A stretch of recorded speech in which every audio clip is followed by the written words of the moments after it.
Chapter 974. The handcuffed officer was the commander of Iron 7th Division's 2nd Regiment, Zhou Yu. Back then, he was a top student of the 1st Military Academy. Du Shaoqing had recognized his talent and forcefully summoned him from Ma Chou and Su Li's underlings to Iron 7th Division. Then, the gentle young man gradually matured on the battlefield. Zhou Yu was highly regarded by Du Shaoqing. As an officer famous for his tactical deduction, Zhou Yu held an important position in Iron 7th Division.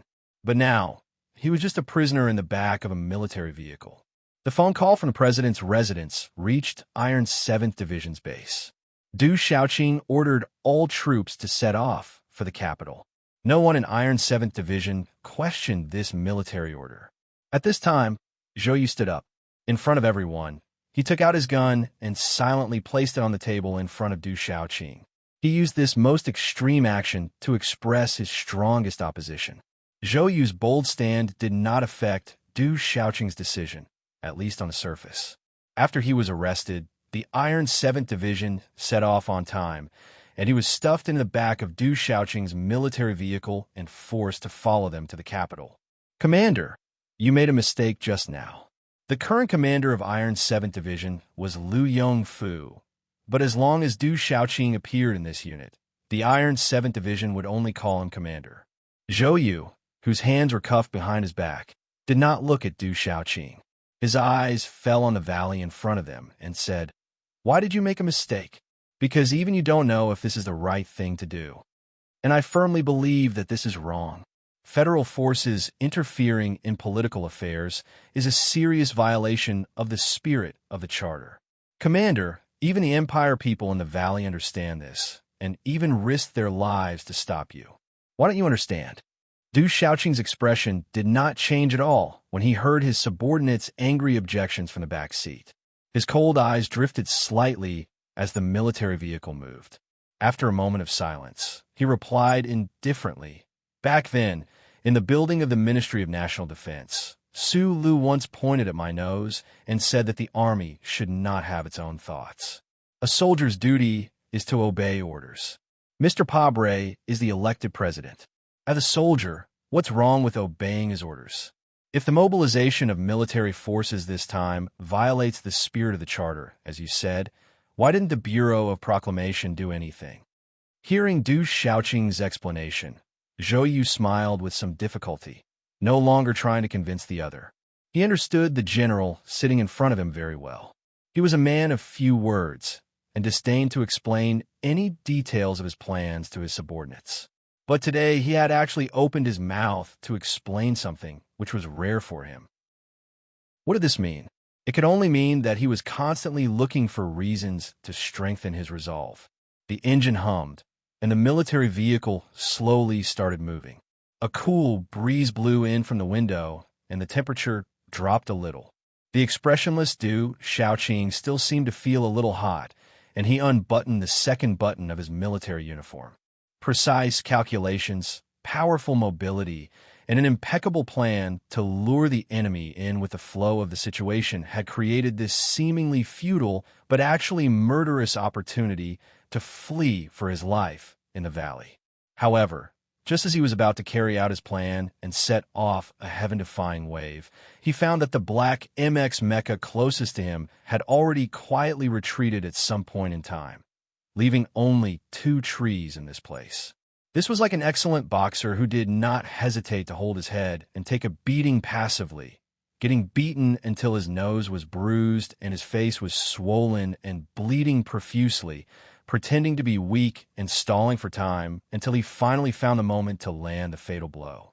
He viciously threw out the right heavy punch that he had hidden for 11 rounds, only to suddenly realize that the punch was aimed at empty air. Su Lu, whose face was covered in blood and stains, stared blankly at the 2 trees. He watched as the dozen or so Iron 7 Division mecha retreated into the wilderness at the bottom of the mountain range. He stood there like that pitiful boxer, dumbly standing in place. He ran back to the cliff near the mountain range and looked down at the steel troops that had already finished organizing and were neatly marching towards the capital. He couldn't help but frown deeply. The Iron 7 Division had dealt with his thousands of changes by remaining motionless. The difference in strength was too great, so this was destined to be the most conservative and least wrong way of dealing with him. Facing the terrifying steel torrent at the bottom of the mountain range, what else could he do other than engage in meaningless harassment along the way? More than 100 black MX mechas were spread out in the wilderness. 7 of them were closely following the dark green military vehicle on the road, closely covering any long-range sniping range from any angle. Hundreds of armored vehicles followed behind, and the army of more than 10,000 people maintained a perfect formation as they slowly advanced in the direction of the capital. Other than the roar of the engines, there was no other sound to be heard, giving people a silent, oppressive, austere, and unstoppable feeling. Su Lu suppressed his rapid breathing and stroked the hot body of the ACW. He looked down at the silent Iron 7 Division under his feet and couldn't help but feel a strong sense of defeat. Right now, there was no force around the capital that could be a match for Du Shaoqing's Iron 7 Division. Once this army entered the capital, what would the people who were also known as the Silent Marching Army face? Along the way, a certain someone tried his best to snipe, but he was still as powerless as the mosquitoes flying around the bison on the other side of the Donglin electronic fence. The bison that silently ate grass didn't care about the bullets in the air at all. It only occasionally swung its tail to hit them, and a certain someone had to retreat into the mountain range at high speed like a mosquito fleeing for its life. It seemed that there was no force that could stop the Iron 7 Division from entering the capital. However, at this moment, the silent steel torrent suddenly stopped outside an inconspicuous town. It wasn't Iron 7 Division that stopped the advance of the Iron 7 Division, nor was it Blackhawk Security Company, nor was it the Zhong family troops from the West Woods who suddenly learned how to travel through space, nor was it the Imperial armies who madly followed the Crown Prince. It was just a man covered in dirt and bleeding wounds like a beggar. No beggar, not even the beggar gang leader in Schiller's 8, could slow down the pace of the Iron 7 Division at all. However, this beggar was Dongfang Yu, the former commander of the Iron 7 Division. Many of the officers and soldiers of the Iron 7 Division in the armored vehicles in front of him were personally selected by him and promoted to be his subordinates. Dongfang Yu, who was holding a pair of crutches, looked at the armored vehicle that slowly stopped in front of him. An abnormal flush of excitement appeared on his face. He supported himself with his crutches and struggled to move forward. The wounds on his body that were left a few days ago were now bleeding. The current commander of the Iron 7 Division, Lu Yongfu, who had received the news, quickly rushed to the front of the troop. Looking at Dongfang Yu, who looked like a miserable beggar, his pupils shrank. He reached out to help him and then take him away. Unexpectedly, Dongfang Yu pushed him away and shouted in a deep voice, "Get lost."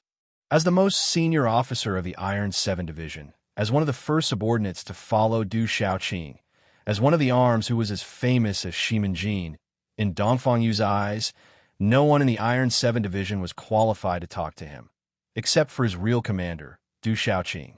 When she arrived in front of the dark green military vehicle, Dongfang Yu struggled free from the support of the two majors. She threw away her crutches and limped forward quickly. She shouted at Du Shaoqing, who was standing beside the vehicle, "Commander, you can't go. You can't ruin your reputation for those shameless politicians. You've been wronged." Du Shaoqing looked at Dongfang Yu, who was crying like a wronged child. Looking at this man who had been following him for more than a decade, he rubbed his head and gently explained, "I know what happened on the Ink Flower planet. That was caused by that trash Ulien, but I can assure you that Mr. President didn't know about it beforehand." Dongfang Yu wiped the tears on his face with his sour sleeve. Hearing his commander's explanation, he couldn't help but angrily take 2 steps back and shouted, "The president didn't know? Then what about the ancient bell? That was done by Shimin-Jin. How could the president not know? Commander, could it be that Shimin-Jin is dead, so we can just let him be the scapegoat for that black-faced president?" Du Shaoqing's face suddenly stiffened, and he shouted in a deep voice, "Enough! Not enough!" Dongfang Yu's temper had always been sour and irritable, Otherwise, he wouldn't have caused such a big mess with the Iron 7th Division. Among the oldest officers of the Iron 7th Division, Du Shaoqing was famous for being good at guessing Du Shaoqing's intentions, and he was famous for being the only one who dared to debate with Du Shaoqing.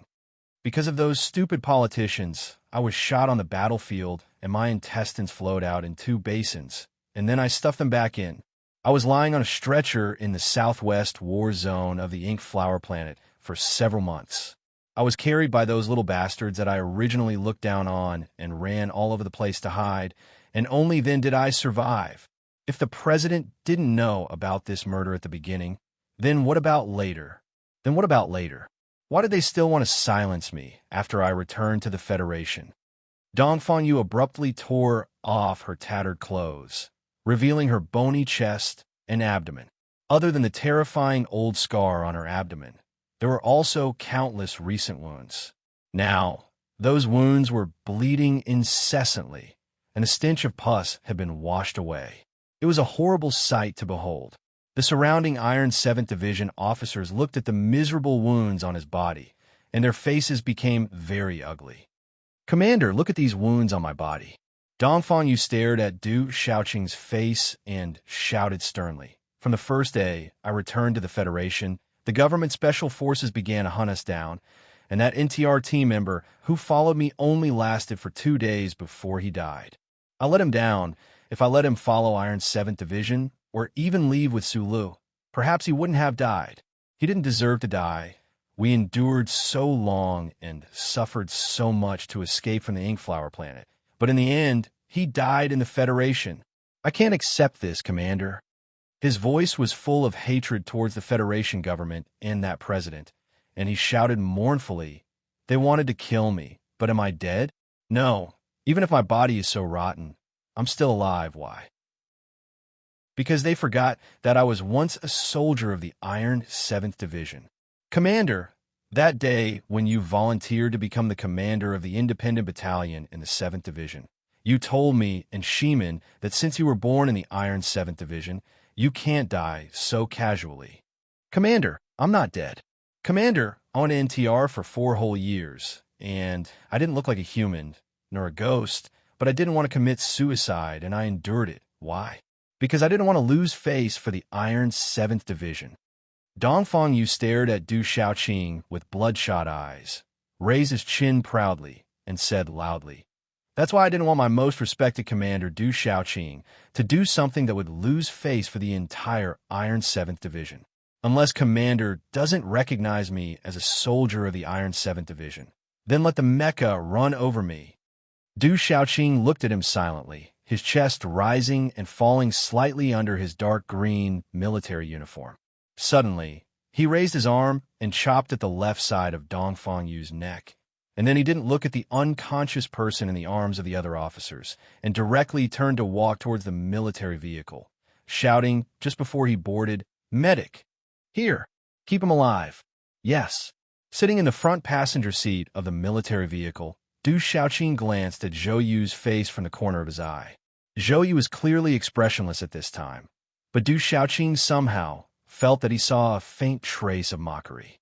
Dongfang Yu was once the commander of the 1st Division, and Zhou Yu was the current commander of the 2nd Division. These 2 soldiers, both with the word Yu in their names, were once his most trusted subordinates. But today, Du Shaoqing suddenly felt inexplicably anxious, and his body was a little hot. His straight eyebrows slowly furrowed, and he subconsciously undid the 3rd button of his well-ironed uniform. Perhaps it was fate's arrangement, but on this day, the Iron 7th Division's march towards the capital seemed to be unstoppable, but on the road, they were constantly forced to stop moving forward. After the troops entered the suburbs of Wangdu, they stopped again. All the mecha, vehicles, and soldiers vigilantly watched their surroundings, guarding against attacks that could come at any time. This time, they were forced to stop moving forward because there was a serious traffic jam on Highway 2 from Wangdu to the capital. The military MX mecha could naturally continue to advance at high speed through the fields, but the hundreds of armored vehicles and military vehicles could not do so. If they wanted to enter the capital to control the situation and maintain order, it was far from enough to rely solely on the heavy, lethal mecha. The hundreds of armored vehicles and military vehicles of the Iron 7th Division did not enter Highway 2. The troops were waiting for the engineering mecha to open up the communication and auxiliary roads, and then enter the military passage. This was a situation that had been planned, so Du Xiaoqing was not anxious at this time. He looked at the traffic jam outside the window, and his long frown slowly relaxed. Outside the window, there was a crowded crowd and traffic. Countless civilian cars, accompanied by cheerful honks, rushed into Highway 2 and then drove towards the city in the distance. The shadows of more than 100 military mecha covered both sides of the road, and the hundreds of armored vehicles silently formed a long line. The sudden arrival of the federal forces brought great shock to the citizens of Wangdu. There were small car accidents, and more civilian vehicles subconsciously made a detour. The crowd also quickly dispersed, and countless pairs of eyes fell on the armored vehicles and mecha warily. Where are these troops from? Why are they here? What do they want to do? Don't be afraid. I think it's the Iron 7th Division. It's the Iron 7th Division.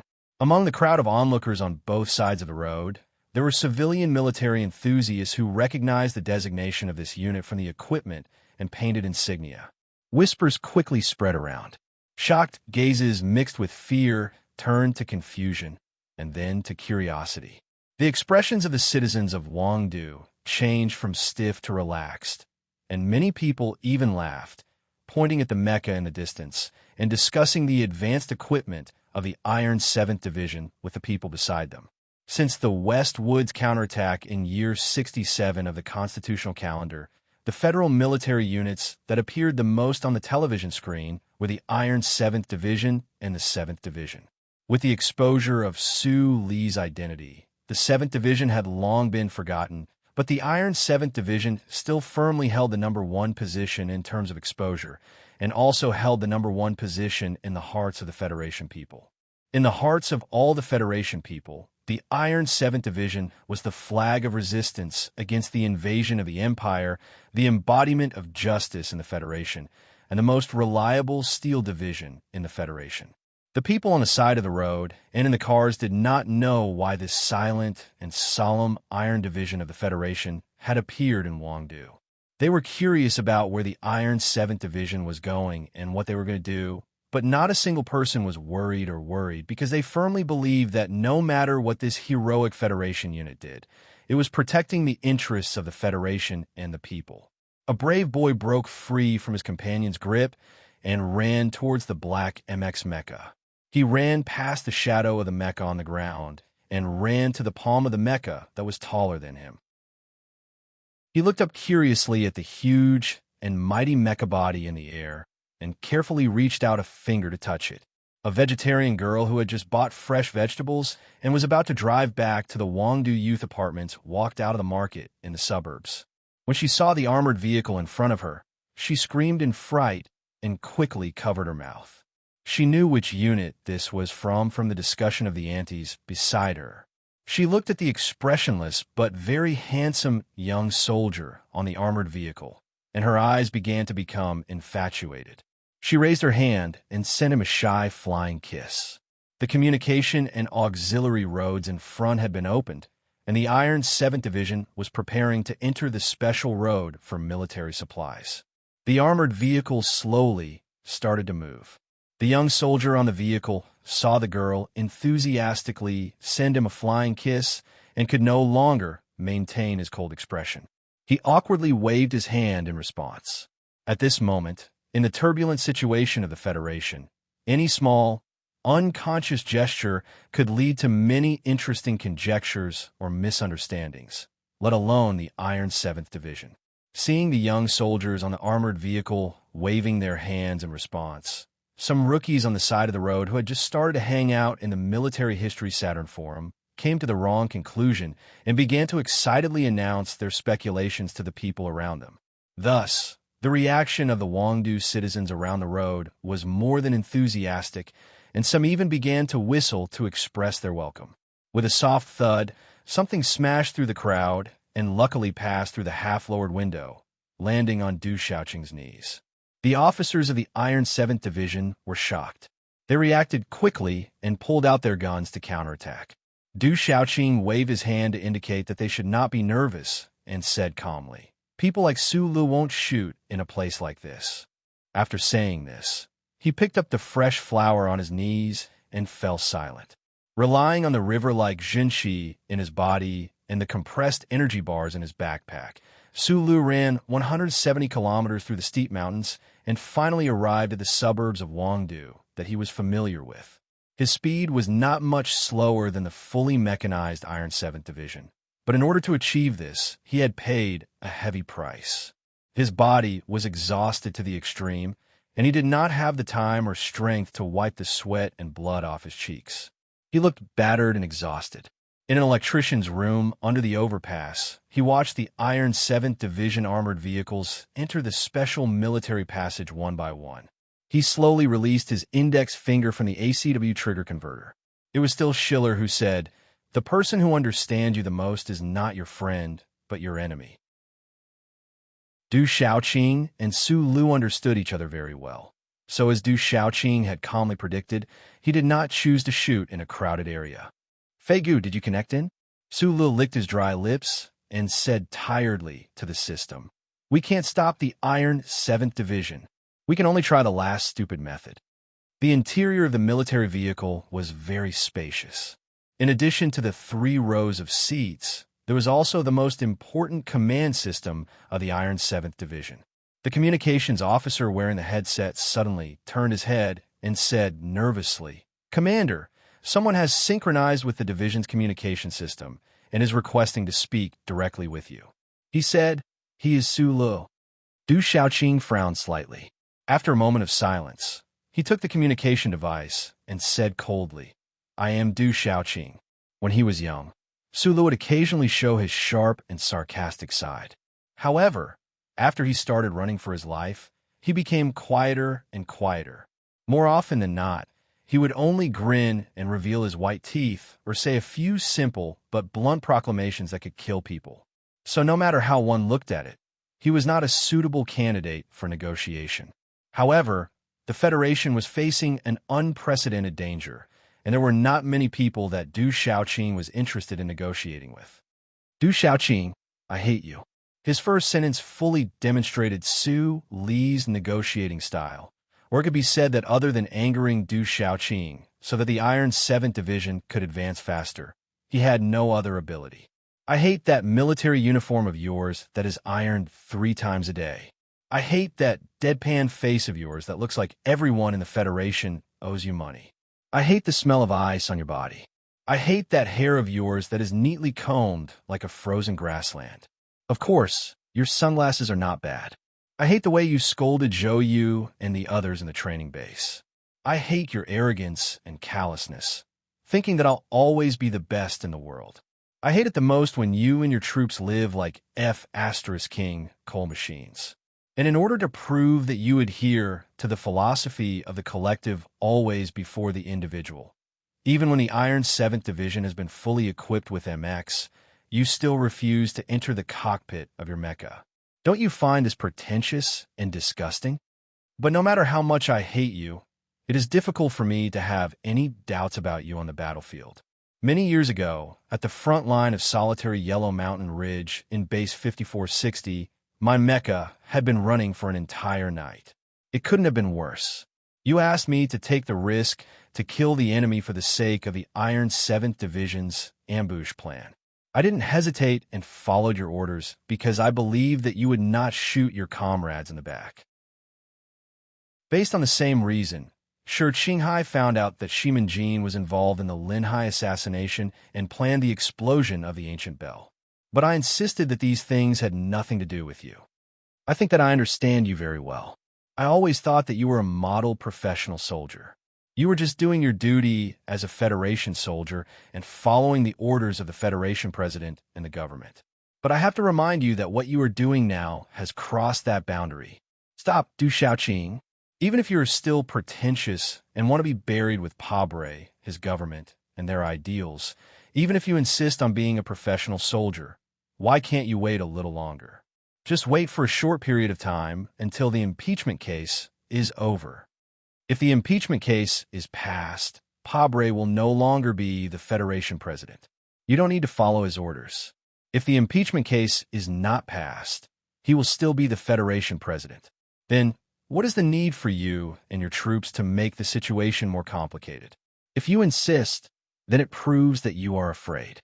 You are afraid that Mr. Pabre, whom you have followed for so many years, has been abandoned by the people. You can't stand firm anymore.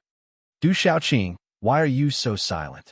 Because I have torn off your glorious mask of a professional soldier and let you see that the premise of this order is that Pabre is no longer the Federation president. Accepting an order that is not from the president or not needing to accept an order from the president or waiting is a good choice. This is not the paradox of twins in physics. This is a clear fact. After being silent for a long time, Du Xiaoqing finally calmly replied, "It has already been many years. I know how that tiger looked at me back then. I know how many people in the Federation look at me. They all think that I am an idealist who is calm on the outside, but fanatical on the inside. In reality, they are both wrong and right. Unlike the other people in the Trinity Association, I have never had the dream of overthrowing the 7 great families. The entire purpose of my life is to make the Federation strong and completely defeat the Empire. I'm not interested in anything else. I don't care if the 7 great families control the Federation or if a grassroots president rules the Federation. I only care about whose Federation can be strong enough to completely defeat the Empire.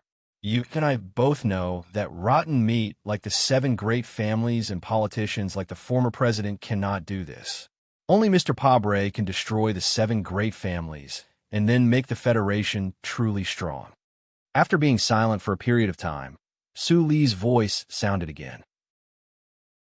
"Du Xiaoqing, if the entire purpose of your life is to defeat the Empire, then you should know even more clearly that in this current situation, if you insist on standing on President Pabre's side, the Federation will inevitably fall into civil war.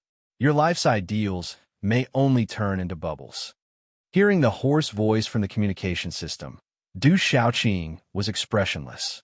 He slowly undid the 4th button of his military uniform, the veins on the back of his right hand appearing and disappearing. The military uniform was always well-ironed. The military boots were always shiny. The black kid gloves, the black sunglasses, the neatly combed hair, and the impeccable military posture were the only images this Federation general and national idol left behind. However, at this very moment, the front of his hair was a bit messy and his well-ironed military uniform was undone. He was far from that perfect image of a general. "Sulu, I used to think that I understood you very well. But after this day, I still have a question that I haven't found the answer to. Why did you, a citizen of the Empire, come to the Federation to do these things? Why did you use the result of the Federation defeating the Empire to tempt me?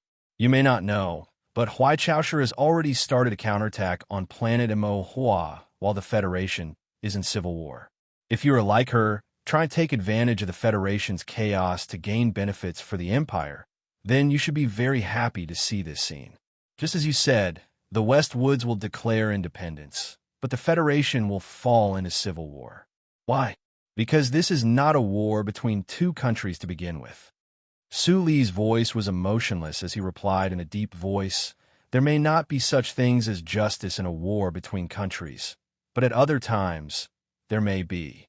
Du Xiaoqing said with slight sarcasm, "The youth of the Empire want to talk about justice again. I admit that to me, this matter should be more of a personal vendetta. My ultimate goal is very simple. I just want Pabre and those people to be judged. However, whether this result can be realized or not is justice for those who have already died, even if it is overdue justice.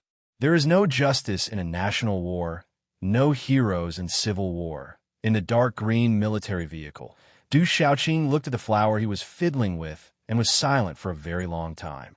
Then, the corners of his lips curled up slightly as he said in a sarcastic tone, "If you want me to stop, then beg me." After a moment of silence in the communication system, Su Li's unprecedentedly serious and sincere voice rang out. Commander Xiaoqing, I beg you. Passing through the metal bridge temporarily built by the huge engineering mecca, hundreds of armored vehicles were parked silently at the entrance to the military tunnel in the suburbs of Wangdu. More than 100 black MX mecha were spread out in the wilderness beside the tunnel, vigilantly observing the surrounding movements, ready to launch suppressive fire at any moment. Sulu, who was being closely guarded by the Iron 7th Division, did not feel too proud at this time. Through the ACW's aiming equipment, he watched as the well-ironed general in his military uniform walked into the armed helicopter under heavy protection.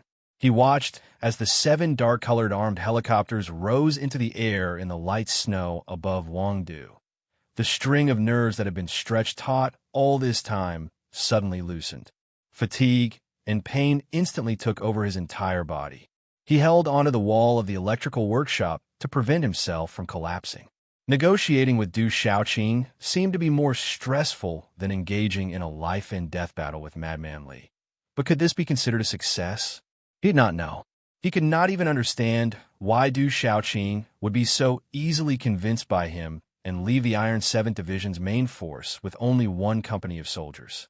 This was because he did not know about Zhou Yu, who was handcuffed in the back of the military vehicle, or Dongfang Yu, who was still unconscious like a beggar in the medical vehicle. He also did not know about the delicate flower that had been thrown into the military vehicle, nor did he know that Du Xiaoqing had unbuttoned 4 buttons in a row. Su Lu was now even more puzzled by the other's words about the meaning of life. Thinking back to the fierce, violent, and even incomparably cold-blooded attacks this person had launched against the Empire's troops on Mo Hua planet these past few years, he really wanted to know where exactly Du Xiaoqing's bone-deep hatred for the Empire's people came from. Everyone had a part of their heart that was as gentle as jade. It was just that they needed to carefully polish it to peel off the surface layer that might be ideals, obsessions, or desires. Then, they would let the jade heart gently bloom, illuminating themselves and those around them. Dongfang Yu's hardshell was slowly worn away by Su Lu and the Iron 7th Division's attitude and actions on Mo Hua planet. On this day, Su Li's bullets could not stop Du Xiaoqing, and Su Li's words could not persuade him. It was only because of Zhou Yu, Dongfang Yu, and that flower that he slowly unbuttoned his military uniform that he had never undone in front of outsiders, that he had already made his decision. No matter how important external factors seemed to be, the most difficult choice had to be made by oneself in the end. Dozens of Special Task Force agents in black suits quickly set up a cordon. 7 dark-colored armed helicopters landed on the wide lawn in front of the president's official residence. The snow had just fallen from the sky and was not heavy, but the strong wind from the helicopter's rotors rolled up the snow that covered the lawn and tore the snow into pieces. It was like a snowstorm had struck. President Pabre stood by the window of the Oval Office and watched the soldiers of the Iron 7th Division disembark from the armed helicopters one after another. He looked at the general who was at the front of the group, walking towards the official residence. The expression on his face changed from anger to deep disappointment, and finally into a deathly silence. He walked to his desk and listened to the heavy door behind him open. He did not turn around. He slowly filled his glass with hard liquor, and then quietly looked at the amber liquid in the glass for a long time. I already thought that Shinli might have a problem. So, is it your turn to have a problem now? President Pabre asked with mixed feelings. He reached out and held the glass as if he wanted to drink it in one gulp, but for some reason, he slowly let go. He held the edge of the table with both hands, leaned forward slightly, and lowered his head. Du Xiaoqing walked into the Oval Office with no expression on his face. He took off his military cap and held it between his arms. He saluted with a bang. After a moment of silence, he said, "Yes, I have a problem." President Pabre did not ask Du Xiaoqing what the problem was. He said self-deprecatingly, "When everyone has a problem, then it is obvious that the person who has a problem should be me." After saying this, his body seemed to become unusually heavy.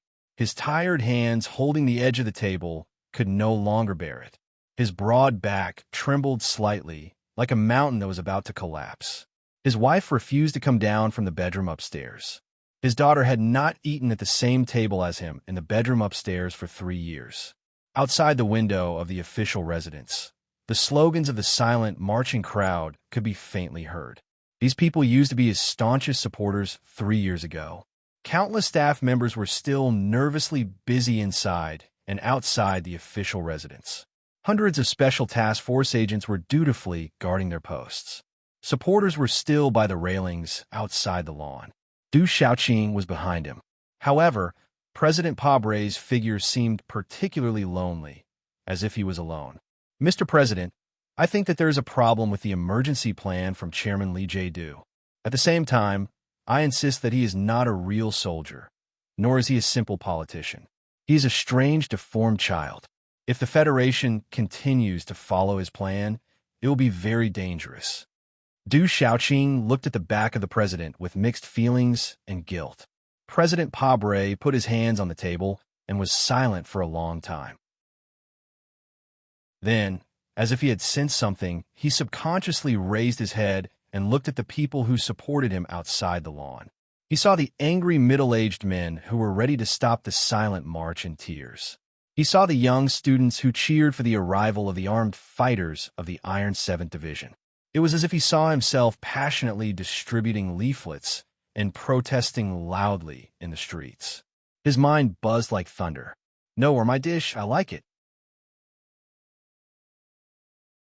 Chapter 975. The Oval Office was silent for a long time. President Pabre held the edge of the table and looked out the window at the people in the wind and snow with a complicated expression. He suddenly asked why. Du Xiaoqing, who was standing behind him, was silent for a moment before replying, "The NTR officer of the new 17th Division that the government is hunting down these days was once my subordinate." President Pabre furrowed his brows. A heavy, self-deprecating expression appeared on his tanned face. He said, "Sorry." "No need," Du Xiaoqing replied. Indeed, there was no need to apologize. The expression on the face of this famous Federation general had already returned to calmness. He had taken the Razor Company of the Iron 7th Division and parachuted into the official residence in an armed helicopter, but he had left all of the main forces, the more than 100 military mechas and hundreds of armored vehicles, in Wangdu. This had already made his attitude and his choice clear. This choice was the heaviest blow to President Pabre. "Perhaps your choice was correct. Actually, after making that call, I began to regret it." President Pabre looked out the window silently. His thick lips moved slightly. He said calmly, "The decision to mobilize the troops was indeed a bit too hasty and impulsive. There are still many Federation citizens who support me. Why would I not have the confidence to wait for the results of the impeachment case?" "Mr. President, I think so too," Du Xiaoqing replied. "I've always thought that a firm will is my greatest strength, but I have to admit, the position of the Federation president does indeed have some kind of magic. It can make people forget what you were like in the beginning, forget that you were once a young lawyer protesting on the streets, forget what you hated the most back then. Even now, I still believe that my actions were not wrong, including mobilizing the troops. It's just that I began to feel a strong disgust towards certain changes. My disgust lies in." Pabre turned around and looked at Du Xiaoqing. He sighed softly and said emotionally, "Every morning when I wake up and look in a mirror, I realize that I've finally become the kind of person I despise and fear." Right at this moment, the heavy door of the Oval Office was quickly pushed open from the outside. Office Director Breen, who was forcing himself to appear calm, hurried in. He glanced at the electronic document in his hand and asked with great difficulty, "Mr. President, are you going to defend yourself on Parliament Hill?" "Why not?" President Pabre took down his dark windbreaker from the hanger and looked at the bedroom upstairs through the ceiling. Then he looked at Du Xiaoqing and said with a smile, "Xiaoqing, take your soldiers and come with me." Du Xiaoqing saluted. President Pabre put on his windbreaker and walked out of the door.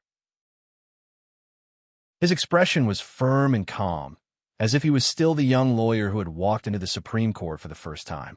Back then, the young and poor lawyer did not have the confidence to win the public service lawsuit against a certain giant enterprise, but he was very confident.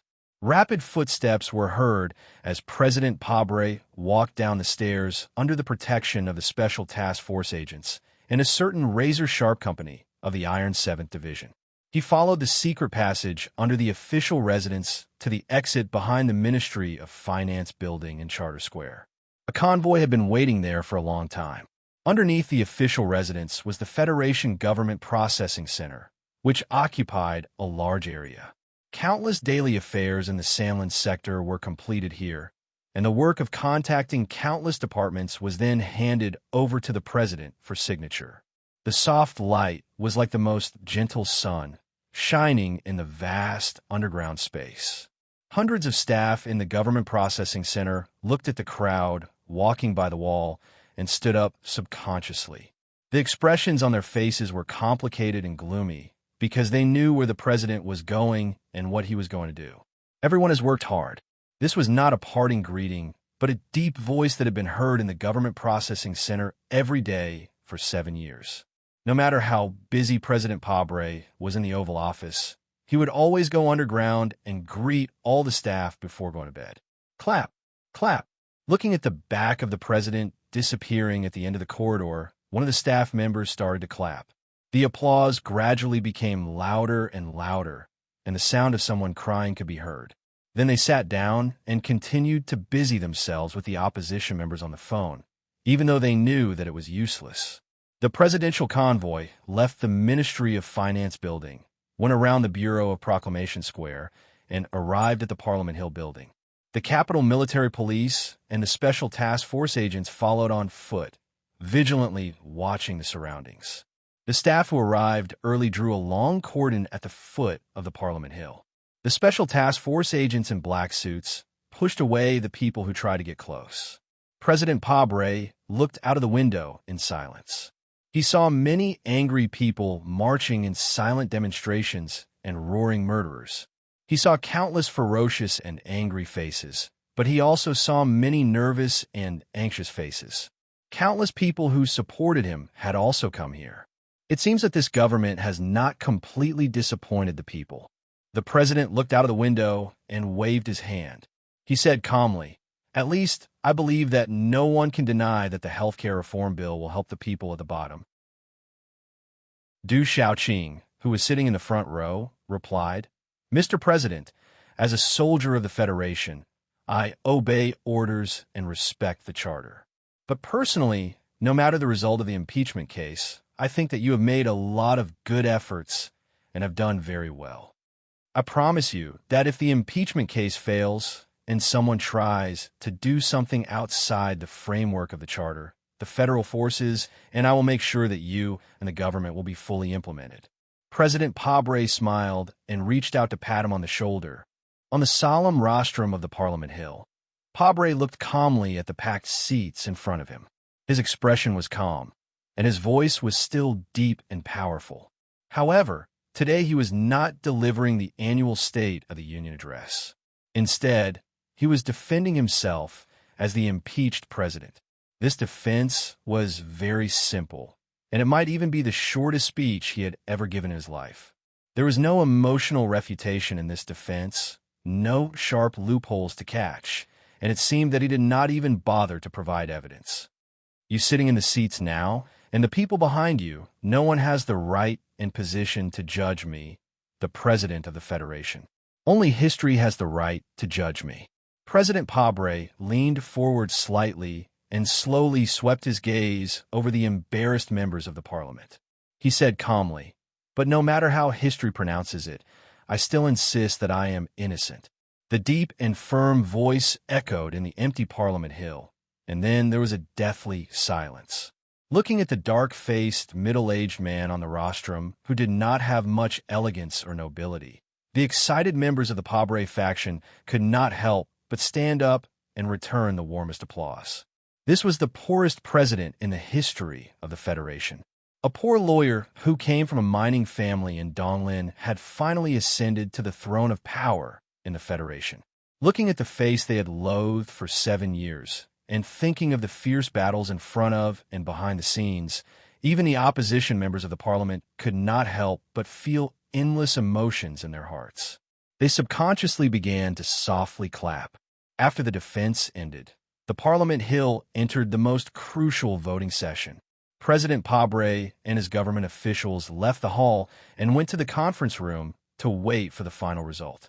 According to the calculations of the subordinate organization of the official residence, there should be at least 40% of the Parliament Hill members who could not lose their votes. However, before the final result of the voting was out, no one dared to say that they would definitely win. The old man on the rostrum of Parliament Hill smiled and nodded to the even older chief judge who seemed to have fallen asleep beside him. After clearing his throat, he said, "Everyone, the vote for the impeachment bill against President Pable has officially begun. Before the vote, I want to say a few words.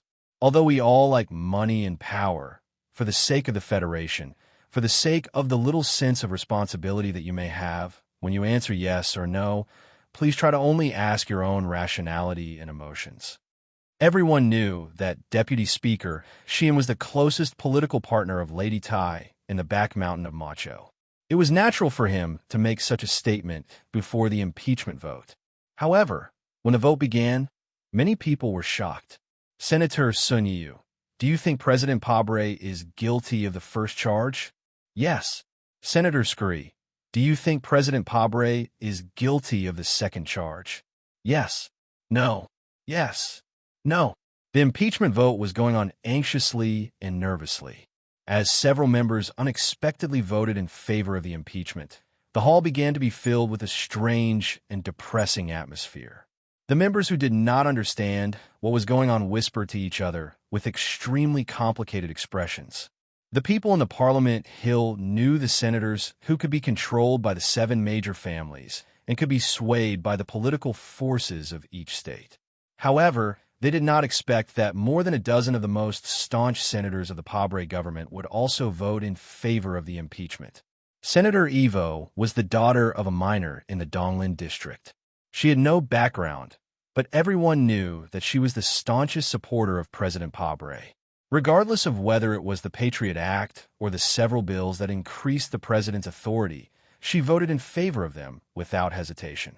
She had even expressed her agreement to change the election law during the private briefing period and supported President Pable to complete an unprecedented 3 consecutive terms.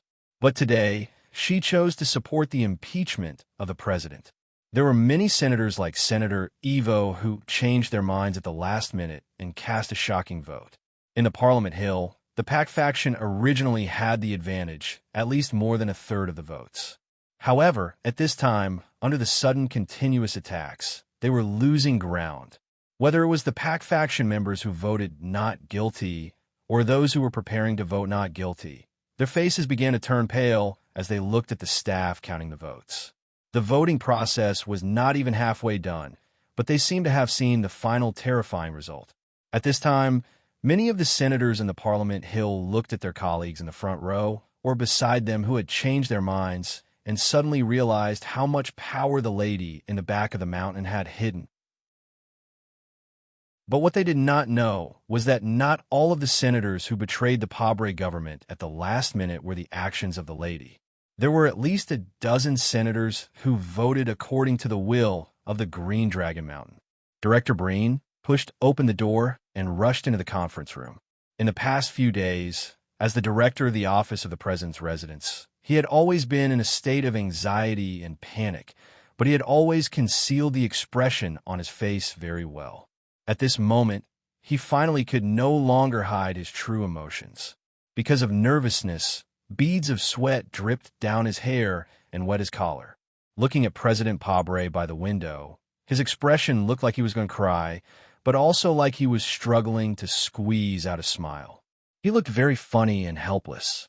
His lips slightly opened as if he wanted to speak, but his hoarse voice rubbed for a long time, but no sound came out. The conference room was silent.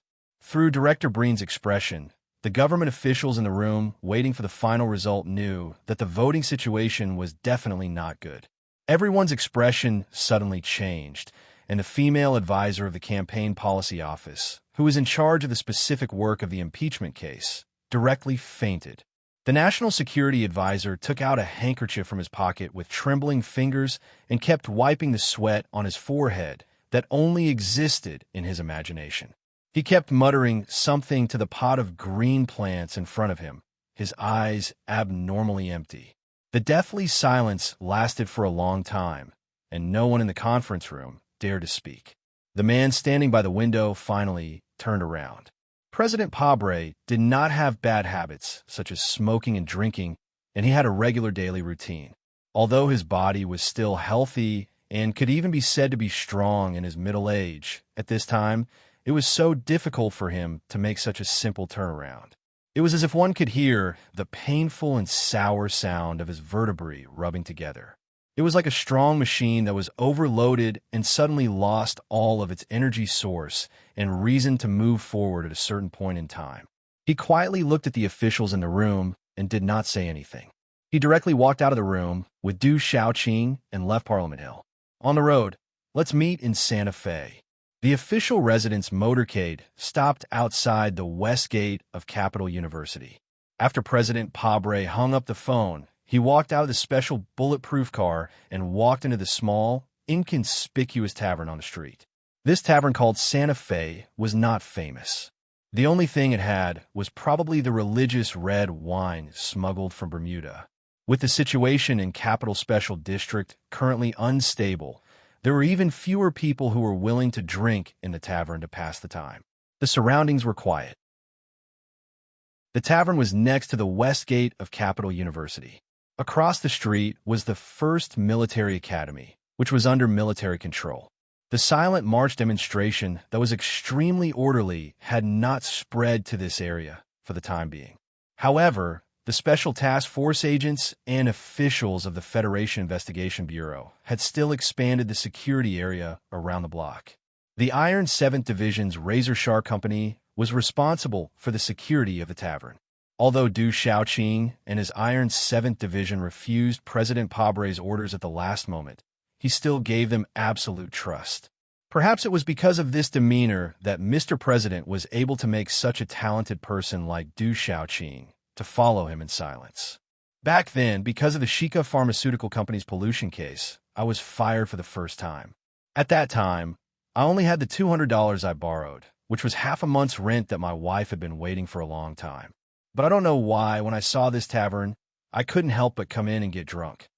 Sitting in a dark corner of the tavern, President Pabre slowly rubbed the surface of the old wine table with his right hand and said calmly, "It was in this tavern that I first met the Tao and my companions in the Trinity Association. In the past few years, sometimes I couldn't help but think that the drunken encounter and argument was probably really the arrangement of fate. The impeachment vote in Parliament Hill was probably coming to an end at this time." President Pabre's dark face showed a very faint sense of frustration. He said, "Those who accept the arrangement of fate are not necessarily favored by fate. I thought that we might fail, but I don't understand why. Could it be that what we did was not right? Why is the government under my leadership full of shady deals and a bunch of incompetent trash, as you once said? Why are people like Hulian, Barry, and Descartes ultimately the fatal reason for our failure? I never understood until I came to this tavern. Only then did I vaguely understand one of the possible reasons for our defeat in this war." Standing by the wine table, Du Xiaoqing was silent, quietly listening. "Last time, I told you that there are too few true idealists in this world, and our cause, even the most basic operation of the government, requires countless people. What can I use to attract them? I can only use official positions and power to attract them, not those empty ideals. And many years ago, those members of the Trinity Association I saw in the tavern were the most outstanding geniuses in the Federation, like you. They were all idealists, and they could have become the core of the government, the foundation of the Federation. If I could still have such a group of companions, the course of this story might have been completely different, and the ending of this story might have been completely different." President Pabre looked at the dimly lit tavern, as if he was looking at the faces of those companions he was most familiar with, and said sadly, "It's a pity that they're dead. Too many of my genius companions died under the guns of Shi Qinghai and Su Lu. If we really lost our cause, then a large part of the reason was because of the unreasonable assassination of those two young people. But there's no point in talking about this now. I just miss those companions. President Pabre smiled slightly, pointed to a small wine table to his right, and said, "That day, we argued for half an hour in the private room and very simply decided what to do. Then we came out and continued to drink. I still remember that Byron and I were sitting at this table." Then he pointed in another direction and said, "Matt was sitting here, and Hu Zhu and a few others were drinking over there. They were rich in Taoism, so they opened 3 bottles of brandy number 1 that day. Later on, we came to this tavern to drink a few times. Although it wasn't a lot, we all sat around the same place. The last time was to celebrate Byron's official entry into the political arena, and since then, we haven't seen each other in public. Speaking of which, at that time, you might have been studying opposite.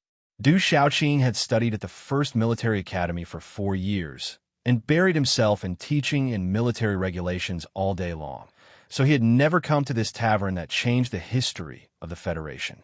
His eyes moved in the direction of Mr. President's finger and fell on every corner of the tavern, as if he could see those geniuses of the past quietly looking at him under the dim light. At that time, I was still a student in the 5th year of middle school. He shook his head and replied. President Pabre looked at him calmly and suddenly said, "Actually, when we first met, I knew that you, Shaoqing, did agree with our ideals, but the real reason why you were willing to help me was because you agreed with me that the Federation with the 7 great families would never be able to completely destroy the Empire. There's a question I've never asked. Why is your hatred for the people of the Empire so deep?" Du Shaoqing was silent for a moment before replying, "Mr. President, please allow me to keep some privacy." President Pabre laughed self-deprecatingly and said, "Perhaps at this moment, I am no longer the president of the Federation. Could it be that you still insist on not telling me?" After confirming that he didn't have the same sentiments and desires as he did, President Pabre smiled and continued, "It seems that I have to apologize to you on this matter. I have no way of making the 7 great families disappear from the Federation, and I also have no way of helping you lead the troops in a Tianjin planet." It was unknown what he thought of, but his brows furrowed slightly. He gazed at the specks of snow drifting down outside the window and said calmly, "Before Li Yuangong died, he once told me that the true changes in the Federation will occur internally. I don't know if Counselor Tai Ziyuan will do as he said and do what he should do." A long time had passed since they had arrived at Parliament Mountain, but Li Jiedu still hadn't appeared. President Pabre sank into a long period of silence. It was unknown whether he was thinking about something or reminiscing about the past in this tavern that was extremely meaningful to him. Li Jiedu still hadn't come, but Tai Ziyuan had. After receiving the report from his subordinates, Du Shaoqing glanced at President Pabre. After confirming, he said calmly, "Invite Counselor Foam over." The dust was about to settle, and the war between the rulers and the 7 great families seemed to have ended with the latter's victory. This kind of scene was not rare in history. According to the noble pride and elegance of the 7 great families, the heads of the families generally wouldn't appear at such moments. They would even coldly reject any negotiation terms proposed by the other party. However, the Federation of the 76th year of the constitutional calendar was different from the previous Federation. In this war, the opponents of the 7 great families were more determined, patient, and powerful. Although the impeachment bill was about to be passed in Parliament Mountain, there were still countless Federation soldiers loyal to him. There were also countless important members of the 7 great families locked up in prison. Du Shaoqing was standing behind the president. Therefore, the young Federation counselor, the successor of the leader of the 7 great families, the Tai family, became the most suitable and most sincere negotiation target. Under the escort of the soldiers of the Iron 7th Division, Tai Yuan slowly walked over from the other side of the wind and snow. His thin body looked like it could collapse at any time. He took out a white silk handkerchief and gently covered his mouth. He walked into the tavern and calmly sat in front of President Pabre. He said tiredly, "Mr. President, I hope you can calmly accept the result of the parliament's vote. Pabre quietly looked at the young counselor in front of him. After a long time, he suddenly opened his mouth. He didn't answer the question, but seriously praised, "As an old civil servant, I know very well that the assembly movement may seem very simple, but in fact, it is very difficult to do it well. And you did very well. It is my honor to be praised by you in this aspect." Tai Yuan put down the handkerchief and replied with a smile, "I have read your book." Then back to the original question. After a moment of silence, President Pabre slowly raised his eyebrows and repeated, "You want me to accept the result of the parliament's vote and quietly leave the official residence?" "Yes." President Pabre sighed with emotion. "If I simply leave like this, the Federation will once again return to the hands of corrupt families and greedy politicians. Wouldn't that be the most boring repetition? Then what have I done in my life? What has the Federation changed because of this? Could it be that the Emperor will never disappear, just change a few clothes?" George Carlin's conversation after the tea party in early autumn. Tai Yuan calmly looked at him and slowly replied with a very serious tone, "You can believe that the Federation will definitely change in the future. That Emperor will not always put on a cross-dressing show, because as I said, I have read your book." Hearing this, President Pabre's eyes gradually brightened. He looked at Tai Yuan's delicate and slightly pale face, as if he was looking at a good picture. "The impeached president will lose all power, I will be put on trial, and many people who follow me will also be sent to prison by you, to bear the responsibility that they should not bear. Will you still agree to Shaoqing continuing to be the commander of the federal forces?" "I don't believe it at all," Tai Yuan said with a calm but firm tone. "For people like Dr. Wei, if they don't go through trial, how will we know whether or not they should bear the responsibility? If teacher Shaoqing has never been deeply involved in those dirty things, you have to believe that I want him to continue to be the commander of the federal forces more than anyone else, because I know that he is more suitable than anyone else." As for the president, the young senator suddenly closed his mouth slowly, but in his still clear eyes, there was actually a faint smile that could see through people's hearts. Du Shaoqing, who had been silent all this time, suddenly said in a deep voice, "In order to ensure the safety of the president, the parliament must issue a special pardon, and the successor must sign it, providing a full pardon and even protection to the former president in exchange for the other party to voluntarily hand over the power in their hands, thus avoiding social unrest and even civil war in the Federation." This was not rare in the history of human society, and the most famous case was many years ago when the Tai dynasty handed over equal rights to all the people in exchange for great benefits and a promise to never hold the past accountable. As the descendant of the former royal family, Tai Yuan was naturally no stranger to this kind of political arrangement. Before he came here to negotiate, he had even thought of an answer, but for such an important promise, even if he was from a noble family, he could not make the decision alone. He made a few calls to the Li family, the Nan family, and other families. At the end of the street, in the snow, a car was parked calmly. Lin Banshan, who was sitting in the back, picked up the phone, asked a few questions, and then nodded.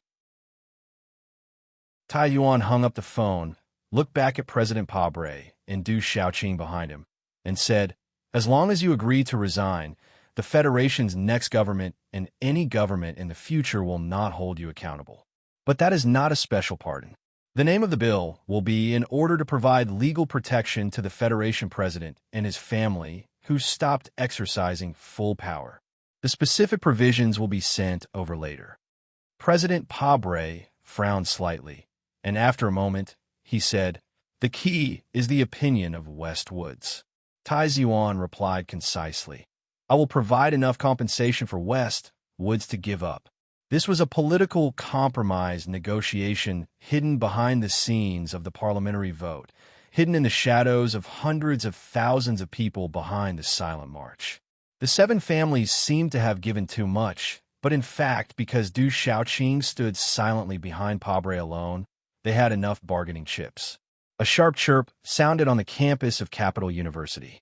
Because it was very far away, it sounded like the cry of a winter bird. But when it fell into the ears of the people inside and outside the tavern, who had a military career, it was an extremely clear gunshot. Then, the sound of gunshots rang out again.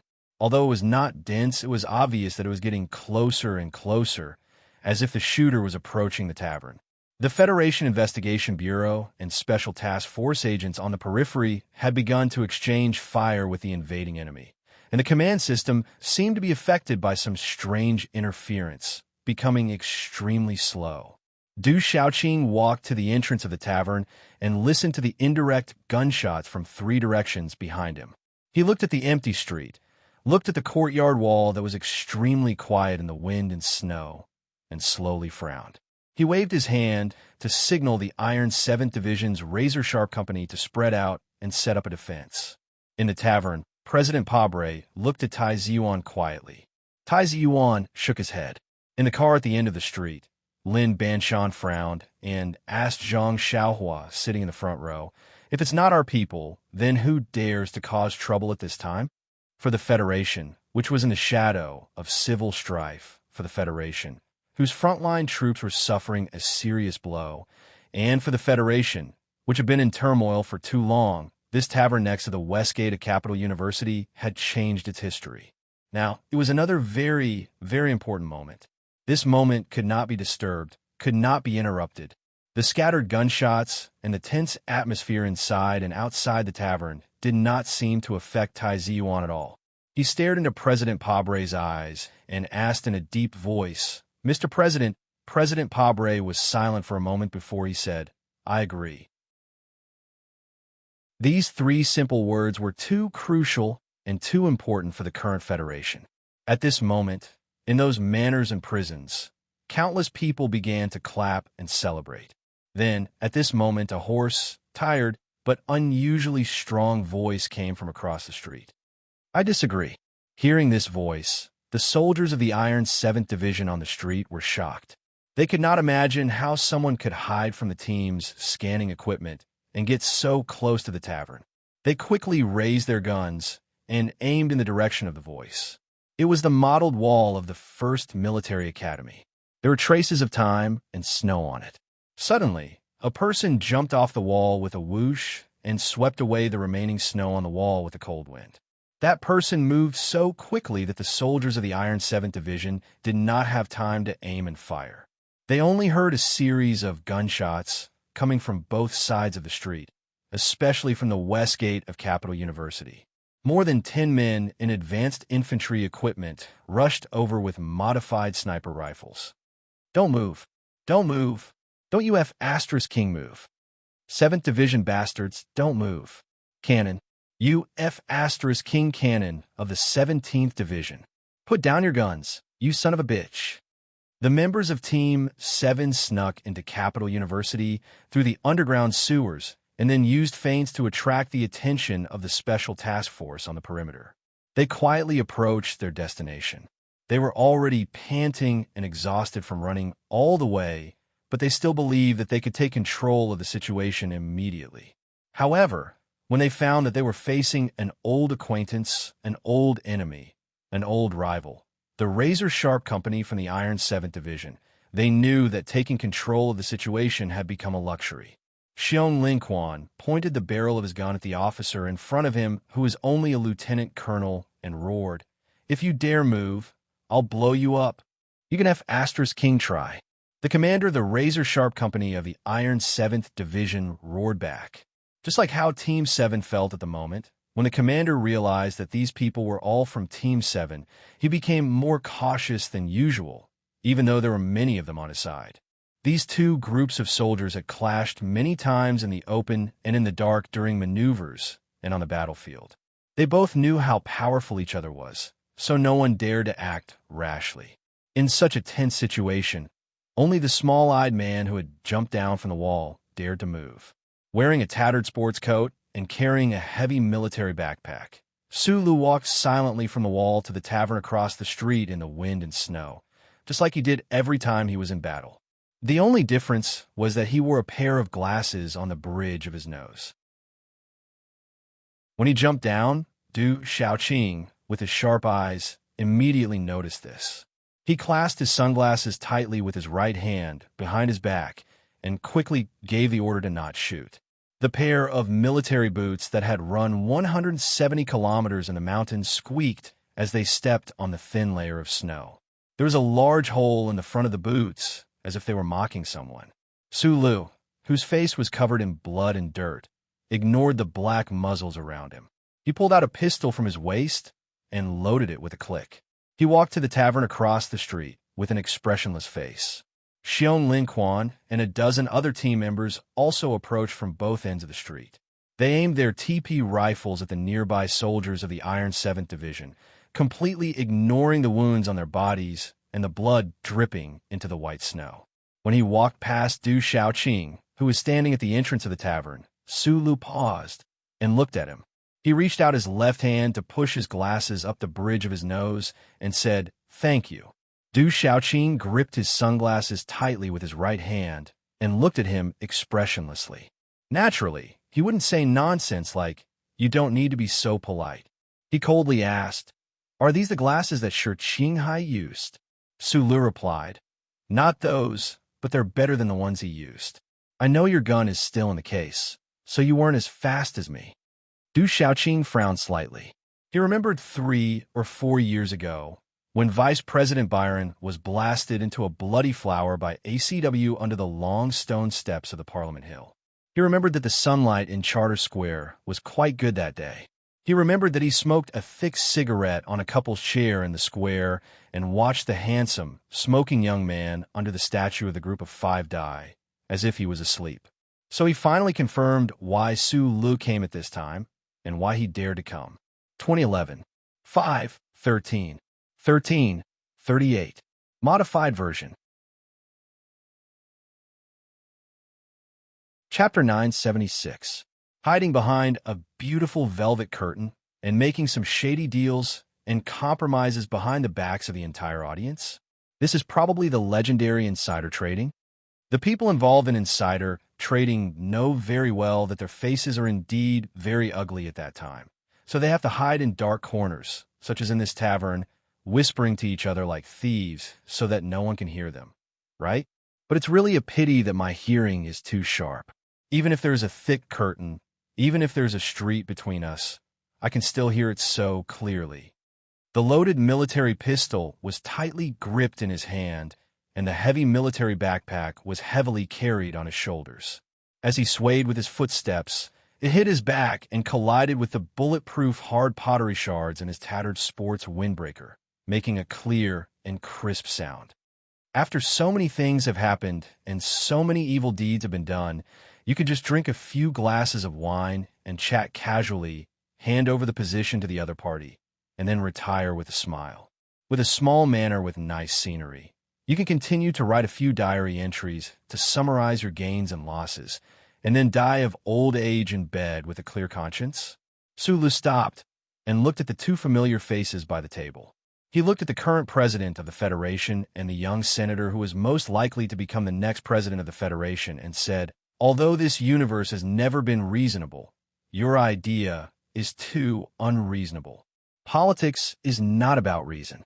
Tai Yuan raised his head and looked at Su Li's side face tiredly.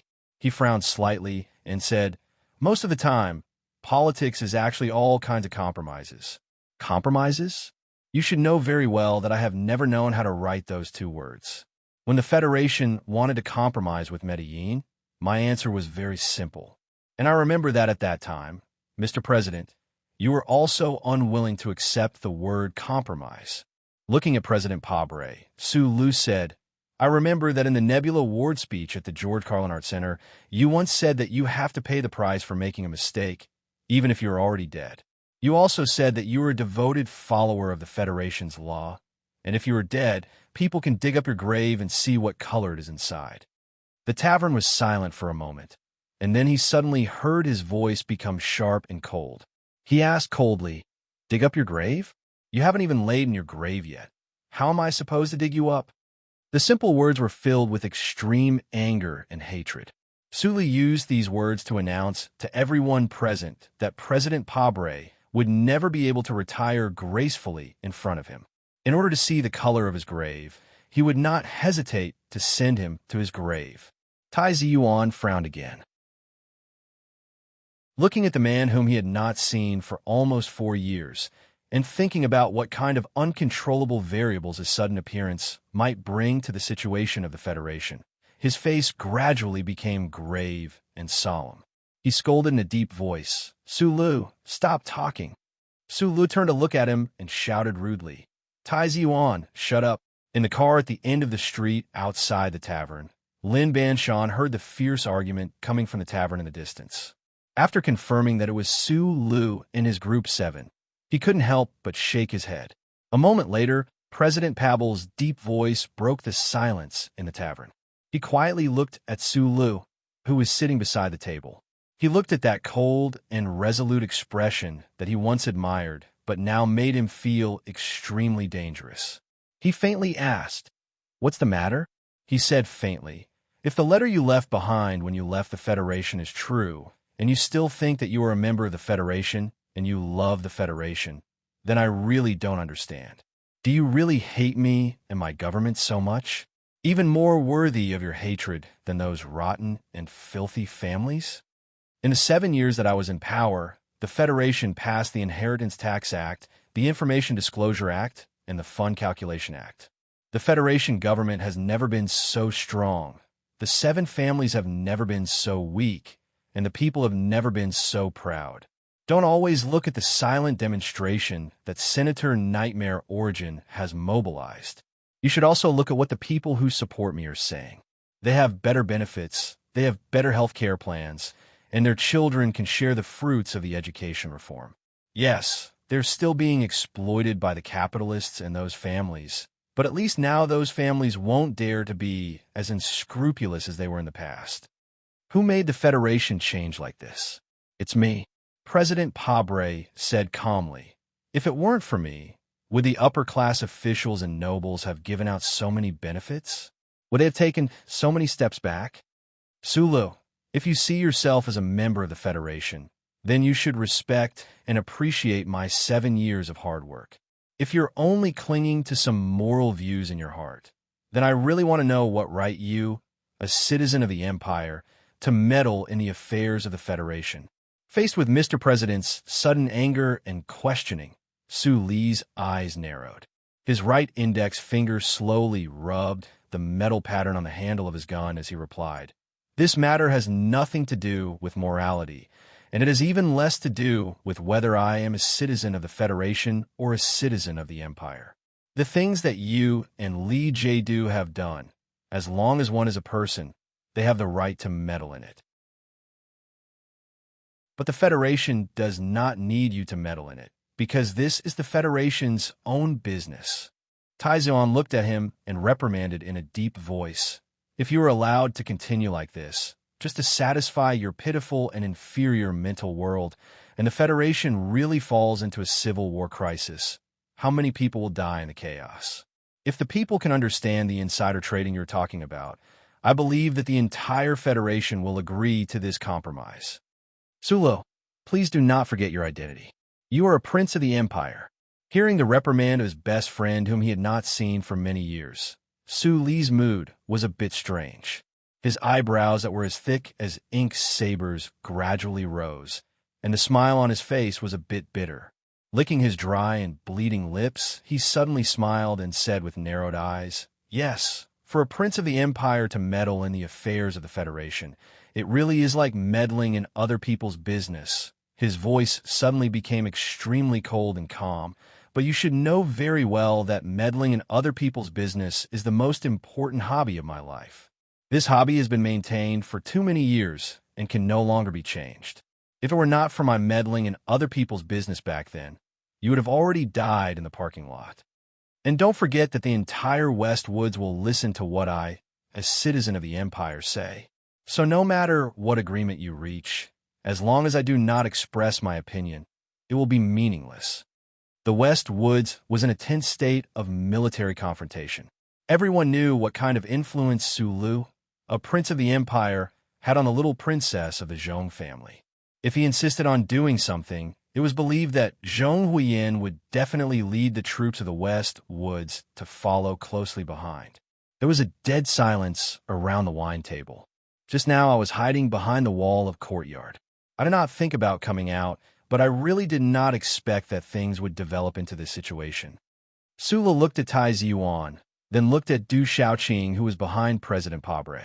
His thick eyebrows that were raised like sabers gradually calmed down, and he said with a self-deprecating and slightly sad smile, "Compromise, compromise, always compromise? Compromise, compromise. Everyone is compromising, and I am the only citizen of the empire who refuses to compromise? This is indeed ridiculous and absurd. What is going on? Is the world crazy, or am I crazy?" There was too much sadness in his plain, self-deprecating tone. Sulu took a deep breath, and his right hand clenched the hard handle of the pistol. The wounds on his body split open, and blood slowly oozed out. His eyes that were staring at Du Shaoqing became brighter and brighter. At the end of the story, if you still want to play the role of a national scholar and not betray your master, then I'll play with you. I'm here now. You can beat me to death, but I can guarantee that before I die, I will definitely send this shoe-polishing president to his grave. As his eyes became brighter and brighter, his voice became louder and louder. His hoarse voice resounded in the tavern, but it was not impassioned, but firm, persistent, and valiant. Not holding anyone responsible after stepping down, the dead waitress in the gymnasium will not agree.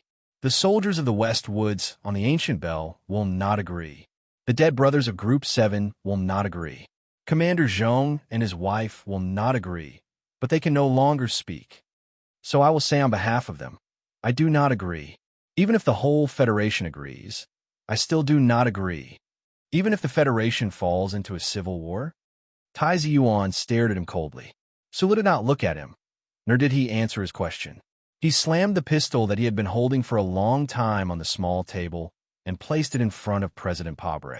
He said in a motionless voice, "A civil war is indeed terrible, but other than compromise, there are actually many ways to end it all, to prevent the Federation from falling into a civil war, and to my satisfaction. Sacrifice yourself." He stared into President Pabre's eyes and said, "Mr. President, don't you often ask people to sacrifice themselves for the Federation? Didn't you tell me before that some innocent lives must be sacrificed for a great cause? According to your concept, many people in the Federation have already been sacrificed. So now that a civil war is about to break out before the danger of separation, why can't you sacrifice yourself for the Federation? Don't say nonsense like the Federation can't do without you, and the righteous cause needs your leadership. There has never been a savior in this world, and the people don't need a savior. You are not, and neither is Tai Ziyuan. No one can be a real savior." President Pabre silently looked at the pistol with a metallic luster on the table for a long time. Then he looked up at Sulu and asked, "Do you want me to die so badly?" Sulu was silent for a moment, and then he smiled and replied, "I have always had a feeling that the young master has been lying in the grave looking at me all this time. He killed the vice president of the Federation. If I let the president of the Federation escape, he will definitely laugh at me, and I can't stand being laughed at by him. So yes, since there is no trial, your death is very important to me." Chapter 977. Death or spending the rest of my life in prison? Is this the choice you're giving me? Dying with the whole world, or bravely taking responsibility? For someone who has sacrificed countless times for others, it shouldn't be a difficult choice. I didn't expect you to still believe in law and justice in the Federation. Mr. President, you've never really understood me. Even when I was forced to flee Donglin to the capital ring when I was young, I still believed in the law. It wasn't until I found out that there was a problem with the people enforcing the law that I began to fight my own battles. The slightly warm metal bracelet was in his sleeve, sticking to his wrist. The 2 lines of small words related to the morality of the stars seemed to be deeply imprinted on his skin. If this is the end of the story, I really hope that the naive thoughts of my youth can be properly verified. That's why I insist that you must be tried. If you insist on not accepting, or if you're arrogant enough to say that the results of the trial are not satisfactory to me and those who died, then I will not hesitate to raise my gun." Sulu stared into President Pabre's eyes and said word by word, "I will kill you with one shot, or two, or even a random shot." As soon as he finished speaking, a series of gunshots rang out in the distance. The gunshots were some distance away, deep in the campus on both sides. It was probably the Special Task Force or the Federation Investigation Department's agents organizing some kind of attack. Because of the chaotic gunshots, the atmosphere between the members of Group 7 and the Iron 7th Division's razor-sharp company suddenly became more tense. Sulu raised his head and looked out of the tavern. His gaze, which was many times sharper than that of ordinary people, penetrated the tavern's characteristic Bermuda pattern glass window. It was not blocked by the falling snow and landed on a water tower in the campus about 800 or 900 meters away, where he saw the reflection of a scope. There were snipers trying to aim at him, but because the interior of the tavern was too dark and he was too close to Pabre and Du Xiaoqing, the snipers did not shoot for the time being. Sulu used his empty left hand to hold the frame of his glasses and adjusted it slightly. He narrowed his eyes and looked at the railing of the water tower, then at the cleaning room of a dormitory. He used a little force on his left wrist, and the muscles vibrated slightly to trigger the red trigger button hidden in his sleeve. Pop, pop, pop. A few muffled but loud gunshots that sounded like spring thunder instantly cut through the snowy sky in the deep winter. The high-speed, rotating ACW sniper rifle bullets seemed to have come from the sky and hit a certain spot in the water tower and the dormitory building on the campus with unparalleled accuracy. Cement splattered everywhere, and the iron railings were twisted and broken. A terrible hole was blasted open on the top of the water tower, and thin pieces of ice were violently spurting downwards. The officers and soldiers of the Iron 7th Division's razor-sharp company were very familiar with this kind of gunfire.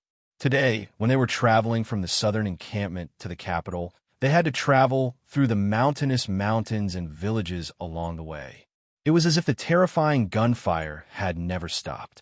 His gaze pierced through the glasses, and the hidden ACWs accurately bombarded the exact same spot. This was the true method of killing with one's gaze. This was the same method that Shi Qinghai used to kill Vice President Byron in front of the entire Federation when he barged into Parliament Hill alone in front of the Charter Square. The main forces of the Iron 7th Division and the mecha groups did not enter the city. There were still more than 100 people from the Razor Sharp Company guarding the area around the tavern. Coupled with the agents of the Special Task Force and the Federation Investigation Bureau stationed outside the tavern, they were more than enough to suppress or even kill Sulu and Sulu, who had somehow managed to sneak into the tavern. However, Du Xiaoqing remained silent and did not say a word. This was because he had noticed the glasses on Su Li's nose from the very beginning and knew that Su Li's threat was very real. Before the people who wanted to compromise killed him, as long as he kept his small bright eyes open, he could kill anyone he wanted to kill with 1 or 2 shots. Like President Pabre. After a short and hurried exchange of information and orders, the gunfire outside the tavern stopped. The agents of the Special Task Force and the Federation Investigation Bureau no longer dared to launch probing attacks. As for the snipers, they all retreated to higher ground to avoid wasting their lives in vain. In a dark corner of the tavern, President Pabre looked at Sulu and asked with a frown, "You've always been looking for justice, but the question is, what makes you so sure that what you're doing is right?" I've spent too much time and too many words discussing this question with someone in a dark room before. So today, we won't be talking about justice. I can only say, after a moment of silence, Sulu replied, "I can't be sure if what I'm doing is absolutely right. I can only be sure that what you and Li Jiedu did was wrong." He raised his hand and pointed at Tai Ziyuan across the small table and said, "If you're wrong, you have to admit it. If this guy becomes the president in the future and becomes the second you, I won't let him go."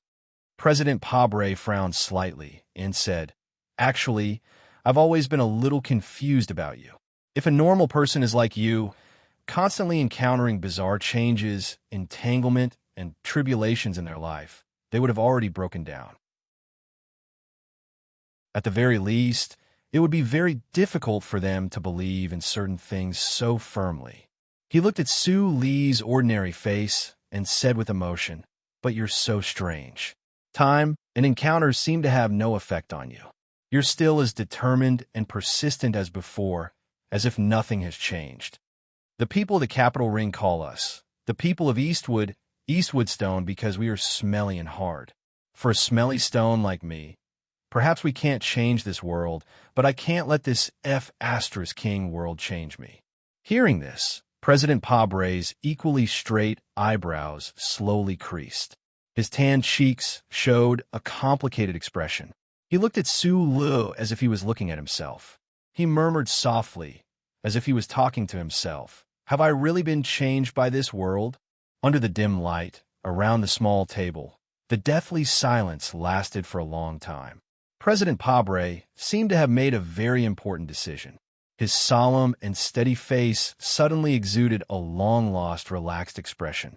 He smiled and said, "I agree with your disagreement.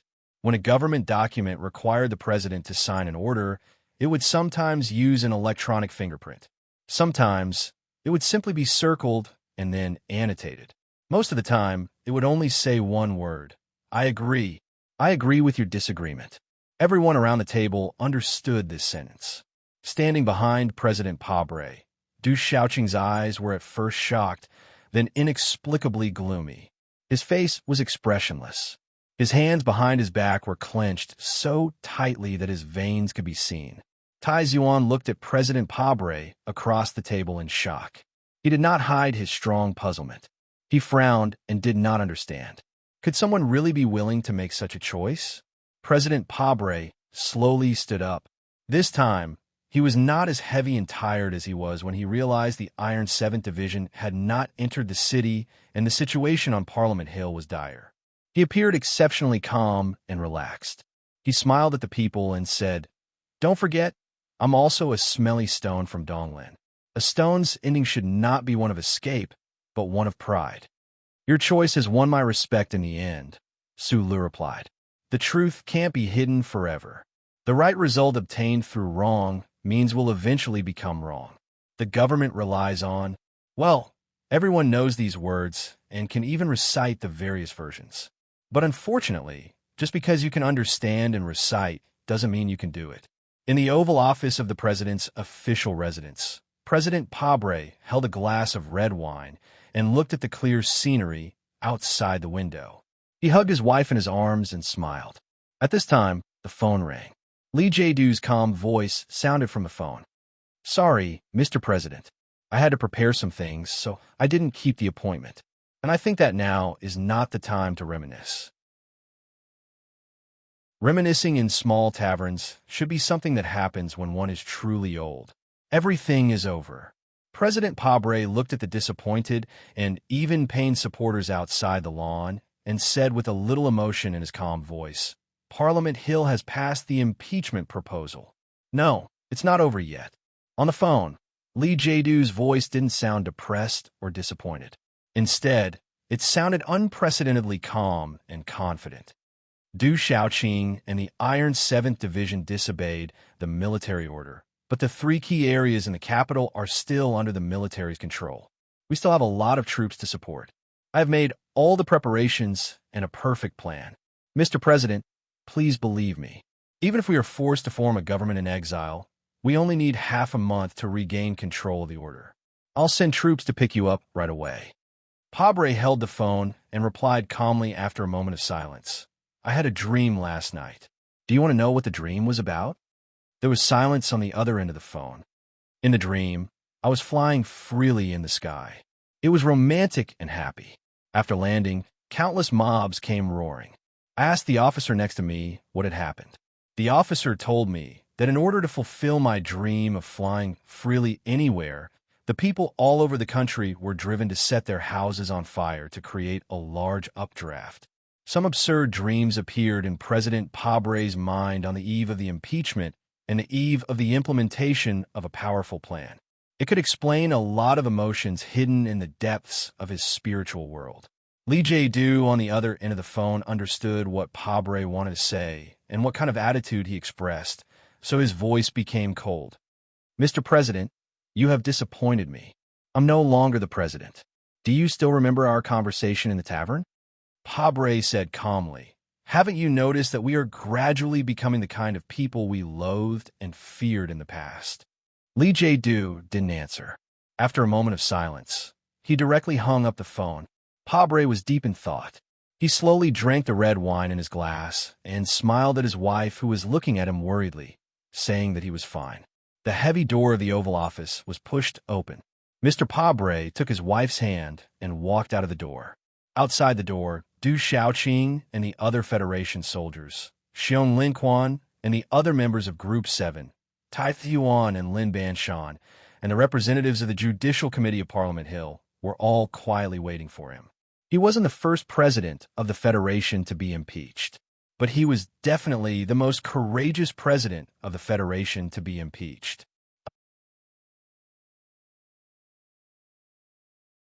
Chapter 978. Salute. Outside the Oval Office, the officers and soldiers of the Iron 7th Division stood at attention and saluted. Du Xiaoqing took off his sunglasses and silently followed behind Mr. Pabre. Xiong Linquan and the other members of Iron 7th Division did not salute. Covered in dust and blood, they held their TP-modified sniper rifles. Being pretentious was never part of this team's temperament. Before confirming that the target had entered the detention center of the Ministry of Justice, they would remain vigilant. Nannies, cooks, cleaners, and all the service staff stood in 2 rows in the corridor. Mr. Pabre extended his broad palm and shook hands with them one by one. He gently expressed his gratitude in a low voice and then said goodbye to these people who had lived together in the official residence for 7 years. Walking to the front door of the official residence, he whispered to Du Xiaoqing behind him, if the other party keeps their promise, you have to seriously deal with the 1st Guard Regiment and the brigades in the garrison area. I think there seems to be a problem with Chairman Lee's side. Du Xiaoqing nodded. Mr. Prabble held his wife's hand and gently kissed her on the cheek. After that, he turned around and looked at the building that had witnessed the most glorious and darkest moments of his life. Looking at the empty staircase, his eyes couldn't help but turn gloomy. Tap, tap, tap, tap. A hurried sound came from the stairs. Miss Padre rushed down. She ran so fast that her waist-length curly hair was a little loose. She rushed into her father's warm and solid arms. Still not speaking, she just hugged his waist tightly and pressed against his chest. The father and daughter, who hadn't spoken or eaten at the same table for 3 years, hugged quietly like this. Then Pabre pulled his wife in, planted a kiss on the foreheads of the 2 women, and walked out with a smile. When he walked past Taiyuan, the young member, who was most likely the next owner of the official residence, said calmly, Madam and Miss Padre will be very happy. Is this a promise? Mr. Pabre asked in return. Taiyuan raised his eyebrows slightly and replied gently, Yes, but you don't have to thank me. Mr. Pabre laughed loudly. His deep voice sounded particularly relaxed. 7 years ago, when you helped me get elected for the first time, I didn't thank you either. I learned a lot from that time, Tai Yuan said with a smile. Mr. Pabre spread his arms and said with a smile, and then I used it today. Exactly. The cold wind at the end of the month of the 76th year of the constitutional calendar whistled with snowflakes. Mr. Pabble walked down the stairs and walked towards the bulletproof black car sent by the Ministry of Justice. Beside him were the commissioners sent by the Federal Parliament's Judicial Committee and the Ministry of Justice. Before he was about to get on the car, he seemed to feel someone's gaze on him. He subconsciously looked up and saw Su Lu standing under the eaves of the street opposite the official residence. He was wearing a tattered windbreaker and a hat to cover the fine snow. He couldn't see whether he was wearing glasses or not, and he couldn't see those small eyes that always liked to squint. Mr. Pabre's eyes were filled with extremely complex emotions. He silently looked at the person on the other side of the street. In the end, he just smiled, sat in the black car, closed the door, and looked toward the other side of the street.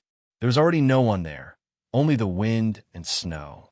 What everyone saw just now was the celebratory scene of the Federation people near the Federation Television Building and Parliament Hill.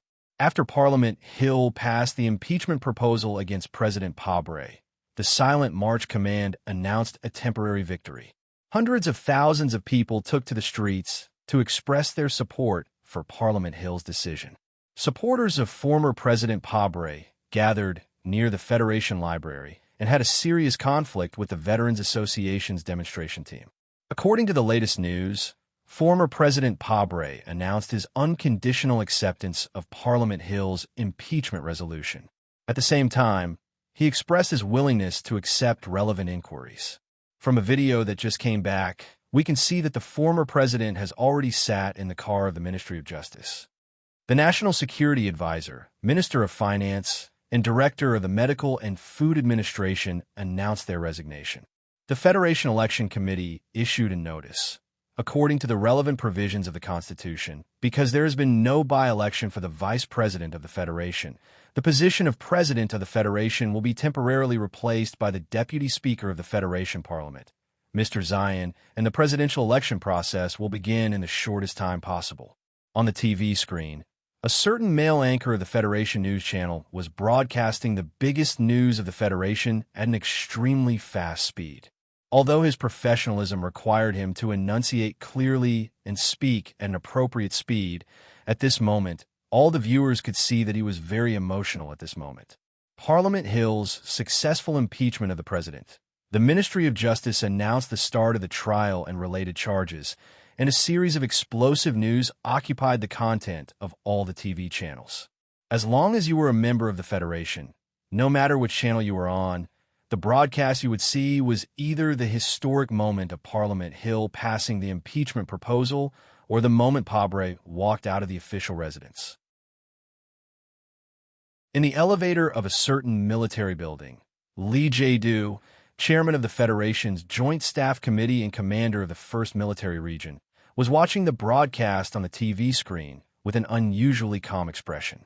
However, if one looked closely, they would be able to see the anger, disdain, and deep disappointment in the deepest part of this military leader's eyes. When the elevator door opened, General Lee Jae-do took one last look at the scene of Pabre walking out of the official residence on the news screen. He slightly shook his head in an extremely imperceptible manner and walked into the military vehicle in front of him. The crisp sound of a gunshot rang out. The moment the dark green military vehicle drove out of the underground parking lot, it encountered a sudden gunshot. The soldiers of the Federation inside and outside the building shouted in a low voice and spread out with their guns, trying to find or kill the audacious gunman. Inside the dark green military vehicle that stopped, Lee Jae-do glanced at the horrible bullet marks on the bulletproof glass and frowned with some disgust. He said indifferently, "Keep driving." Against the scattered bullets of the long-range sniper rifle, the convoy quickly drove out of the compound and roared into the capital's main street, driving toward a secret military airport in the western suburbs. Coward, hypocrite, coward, loser, cynic, capitulator, naive idealist, childish poor student, lunatic. Inside the dark green bulletproof military vehicle, Lee Jae-do thought of his companion who left at the most critical moment. His white eyebrows slowly furrowed, and he murmured a series of words in disappointment and sarcasm. "General, in fact, I've always thought that only you can lead such a great cause." A major general with a cold expression on the passenger seat turned around and said, "The president chose to surrender. Perhaps it is to tell you that you can't shirk your responsibility at such a moment.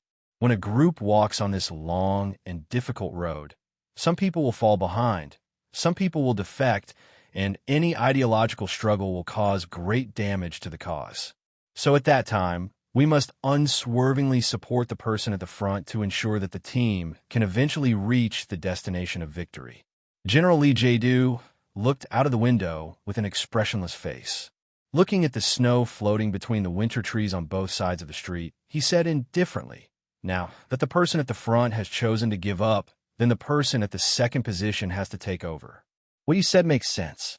As a specific part of a great cause, perhaps this is also an opportunity for me to realize myself in life. All three plans have been launched.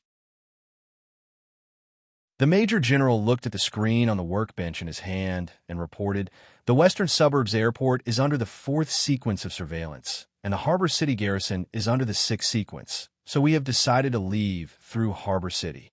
He turned around and looked at Lee Jae-do hesitantly and suggested, "General, I understand that we need to stay away from the glory of the charter to complete the plan, but now the Bureau of Proclamation is in chaos. Why don't we choose to take off directly from the Western Suburbs Airport? Everyone who doesn't want me to leave can guess that the Western Suburbs Airport is my destination. What's more, the Bureau of Proclamation is in chaos, but it doesn't mean that the charter computer is also in chaos. And I believe one thing, Tai Ziwan or Lin Banshan, at least one of them is now in the Bureau of Proclamation." Lee Jae-do said calmly, "Go according to the plan."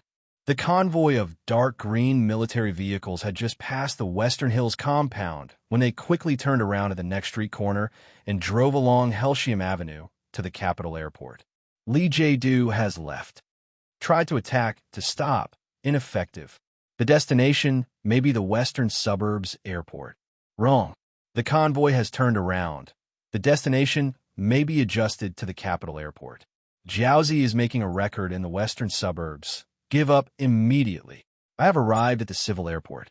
Lee Jae-do's plane confirmed, on the runway, distance 347 kilometers. Low altitude, 17 Sparrow fighters. Judgment, taking off from the Western Suburbs Airport. Escort formation, destination unknown. Attention, destination unknown. Enemy planes are taxiing. Second attack attempt in progress. Report suspended. A burst of fierce gunfire came from the communication system. Sulu stepped on the top of the snow-covered wall and stomped into the soft lawn, supporting his body. Like a shadow, he quickly swept past all kinds of obstacles and passed through the streets and alleys of the capital. He listened to the report in his ears, and his expression was extremely serious. As the strongest supporter of the Pabre government and as the leader of the federal military, Lee Jae-do was naturally the most important target. And because of the shadow that was still unclear, Sulu had never let his guard down. Therefore, when the Iron 7 Division and the Iron 7 Division were in danger, he put his most trusted and most capable partner on the other side. He only had one request for Bai Yulan. No matter how badly the Iron 7 Division was fighting, Bai Yulan was not allowed to leave her post. She had to keep an eye on Lee Jae-do's movements.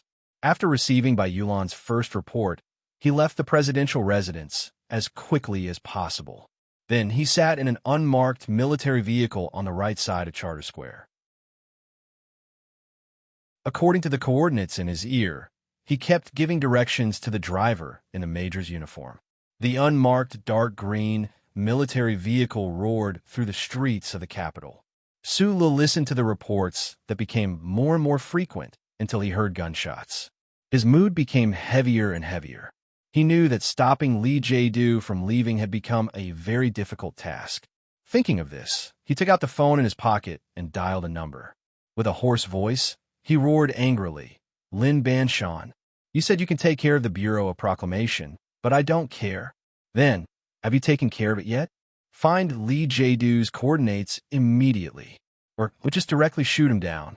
If you let him escape, do you know what the F***CK will happen?"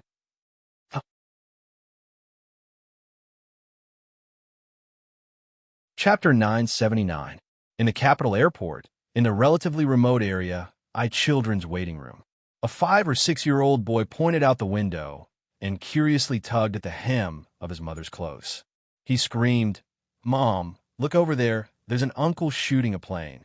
"Don't talk nonsense." The mother covered her son's mouth and pulled him into her arms. Then she looked out of the window curiously. She didn't find the exposed man who had pulled open his windbreaker. Instead, she saw a delicate man holding a gun in his hand and firing fiercely at a plane that was leaving the runway. This was not an old joke in a vulgar joke collection. It was a real scene that happened in the capital airport at the end of the winter of the 76th year of the constitutional era. Someone was really shooting a plane. Bai Yulan dragged his injured leg and limped forward desperately along the isolation net. The TP sniper rifle in his hand continued to fire bullets. Every time a crisp gunshot rang out, on the hills 200 meters in front of him, elites from the Special Warfare Room who were responsible for Lee Jae-doo's safety fell. Blood flowed down his thighs and dyed his dark green military pants black. The clothes on his body were tattered, and there were even some bulletproof hard pottery pieces that had collapsed. However, he didn't seem to feel anything. He gritted his teeth and stared at the military plane that was gradually accelerating and was about to leave the runway. He kept firing. Bang, bang. Continuous and dense bullets shot out from a muzzle, tearing through the isolation net, tearing through the cold air of the winter runway, and fiercely hitting the military plane that was moving faster and faster.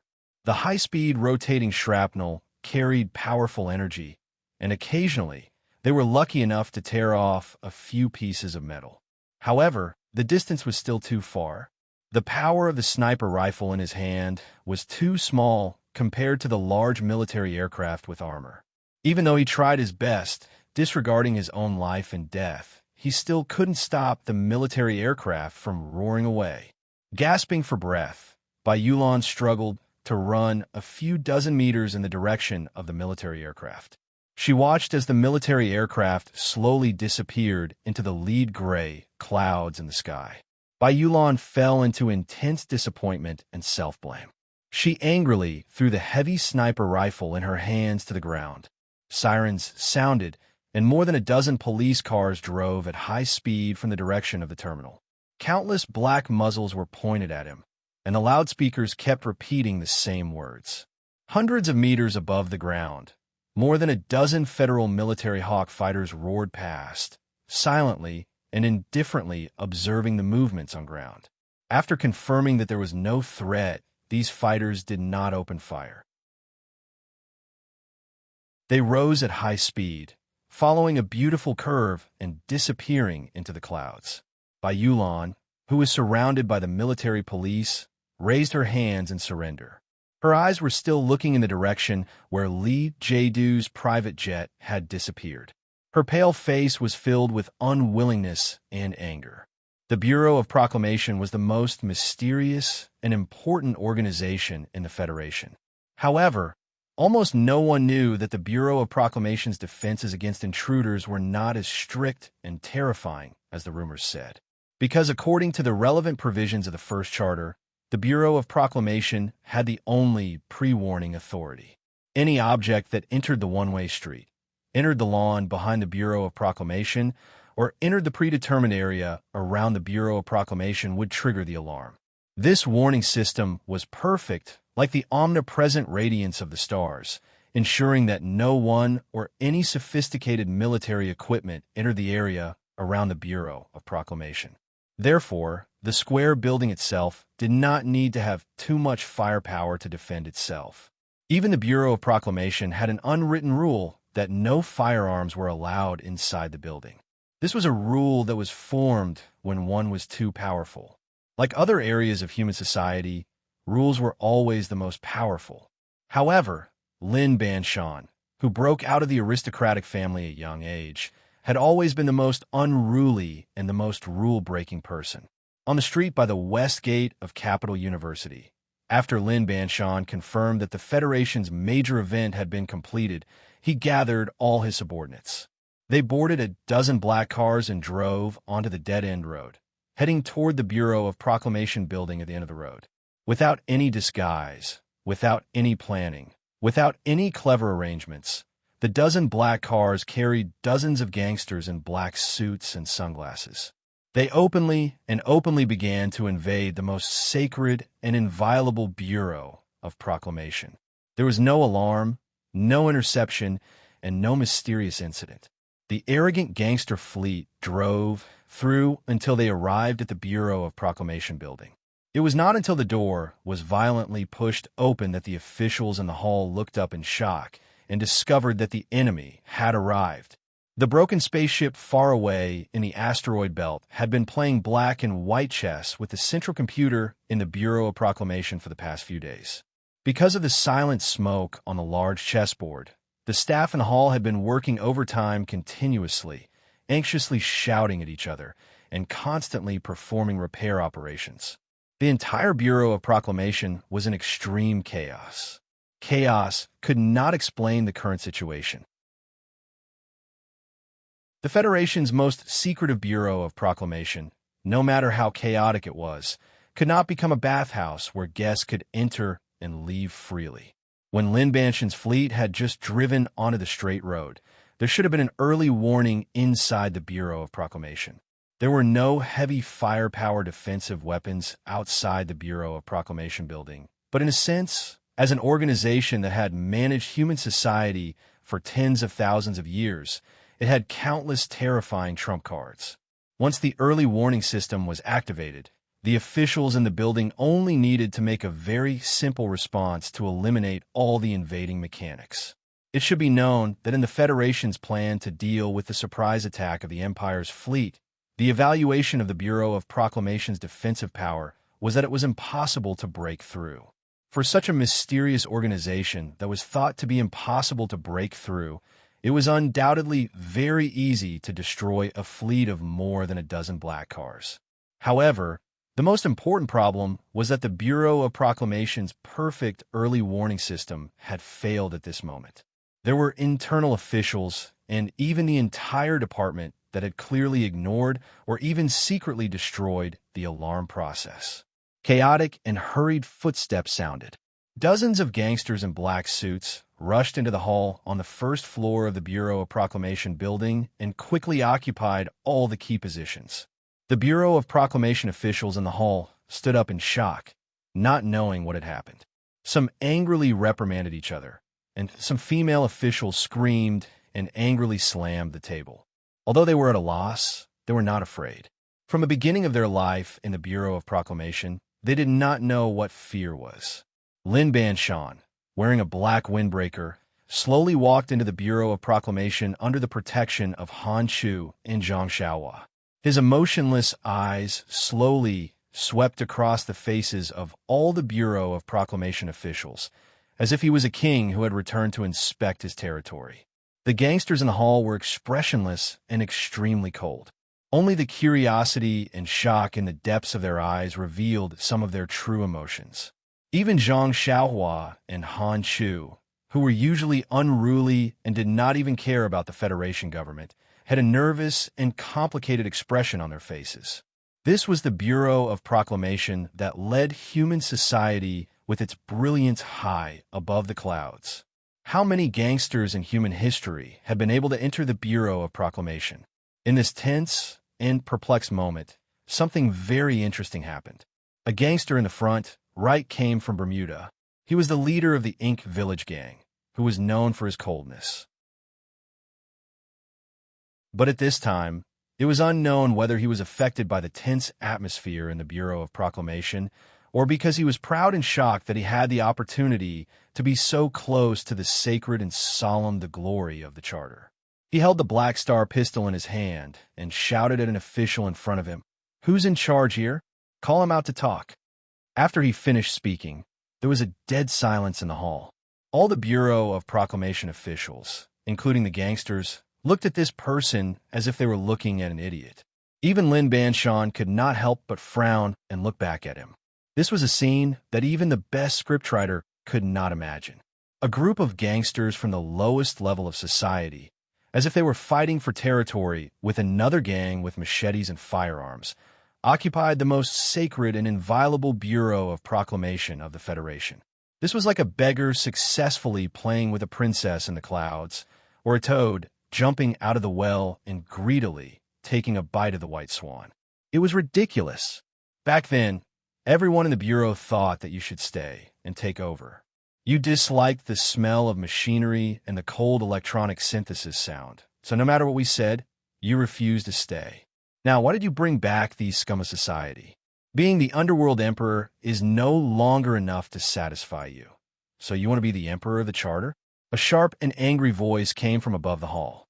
Everyone looked up and saw the director of the Bureau of Proclamation, Shui Zhedong, slowly walk out of his office and come to the railing. Chui Judong looked at the gangsters around the hall below and frowned his white eyebrows in disgust. Then his gaze slowly swept over the hundreds of Charter Bureau officials, especially the few senior officials with calm and indifferent expressions. He said in a cold voice, "I know that many of you, especially you senior department heads, have always thought that he is the most suitable candidate for the director of the Bureau of Proclamation, so you did not hesitate to violate the charter and open up the authority to let this group of scum into the Bureau of Proclamation building." Director Chui Judong roared angrily. "Do you know what you are doing? Do you feel proud that this group of lowly gangsters turned the sacred Bureau of Proclamation into a sh*T-like gangster hall?" Lin Banshan looked up with a cold expression and looked at the old friend by the railing who was much older than before. He said, "The Bureau of Proclamation is sacred because it is independent, so it can be detached. But in the years that you have been the director, how many regulations has the Bureau of Proclamation violated?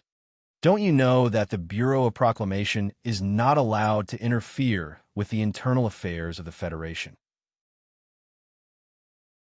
Have you forgotten that the first chapter of the Bureau of Proclamation Training Manual says that citizens' privacy regulations must be thoroughly enforced? Don't you know that the Charter prohibits pre-termination of crimes? Tracking and locating the opposition and long-term monitoring of suspects is what the Federation Investigation Bureau should do, not what the Bureau of Proclamation should do. Since you have turned the Bureau of Proclamation into a dog of the Federation government and the military, then what right do you have to respect its sanctity?"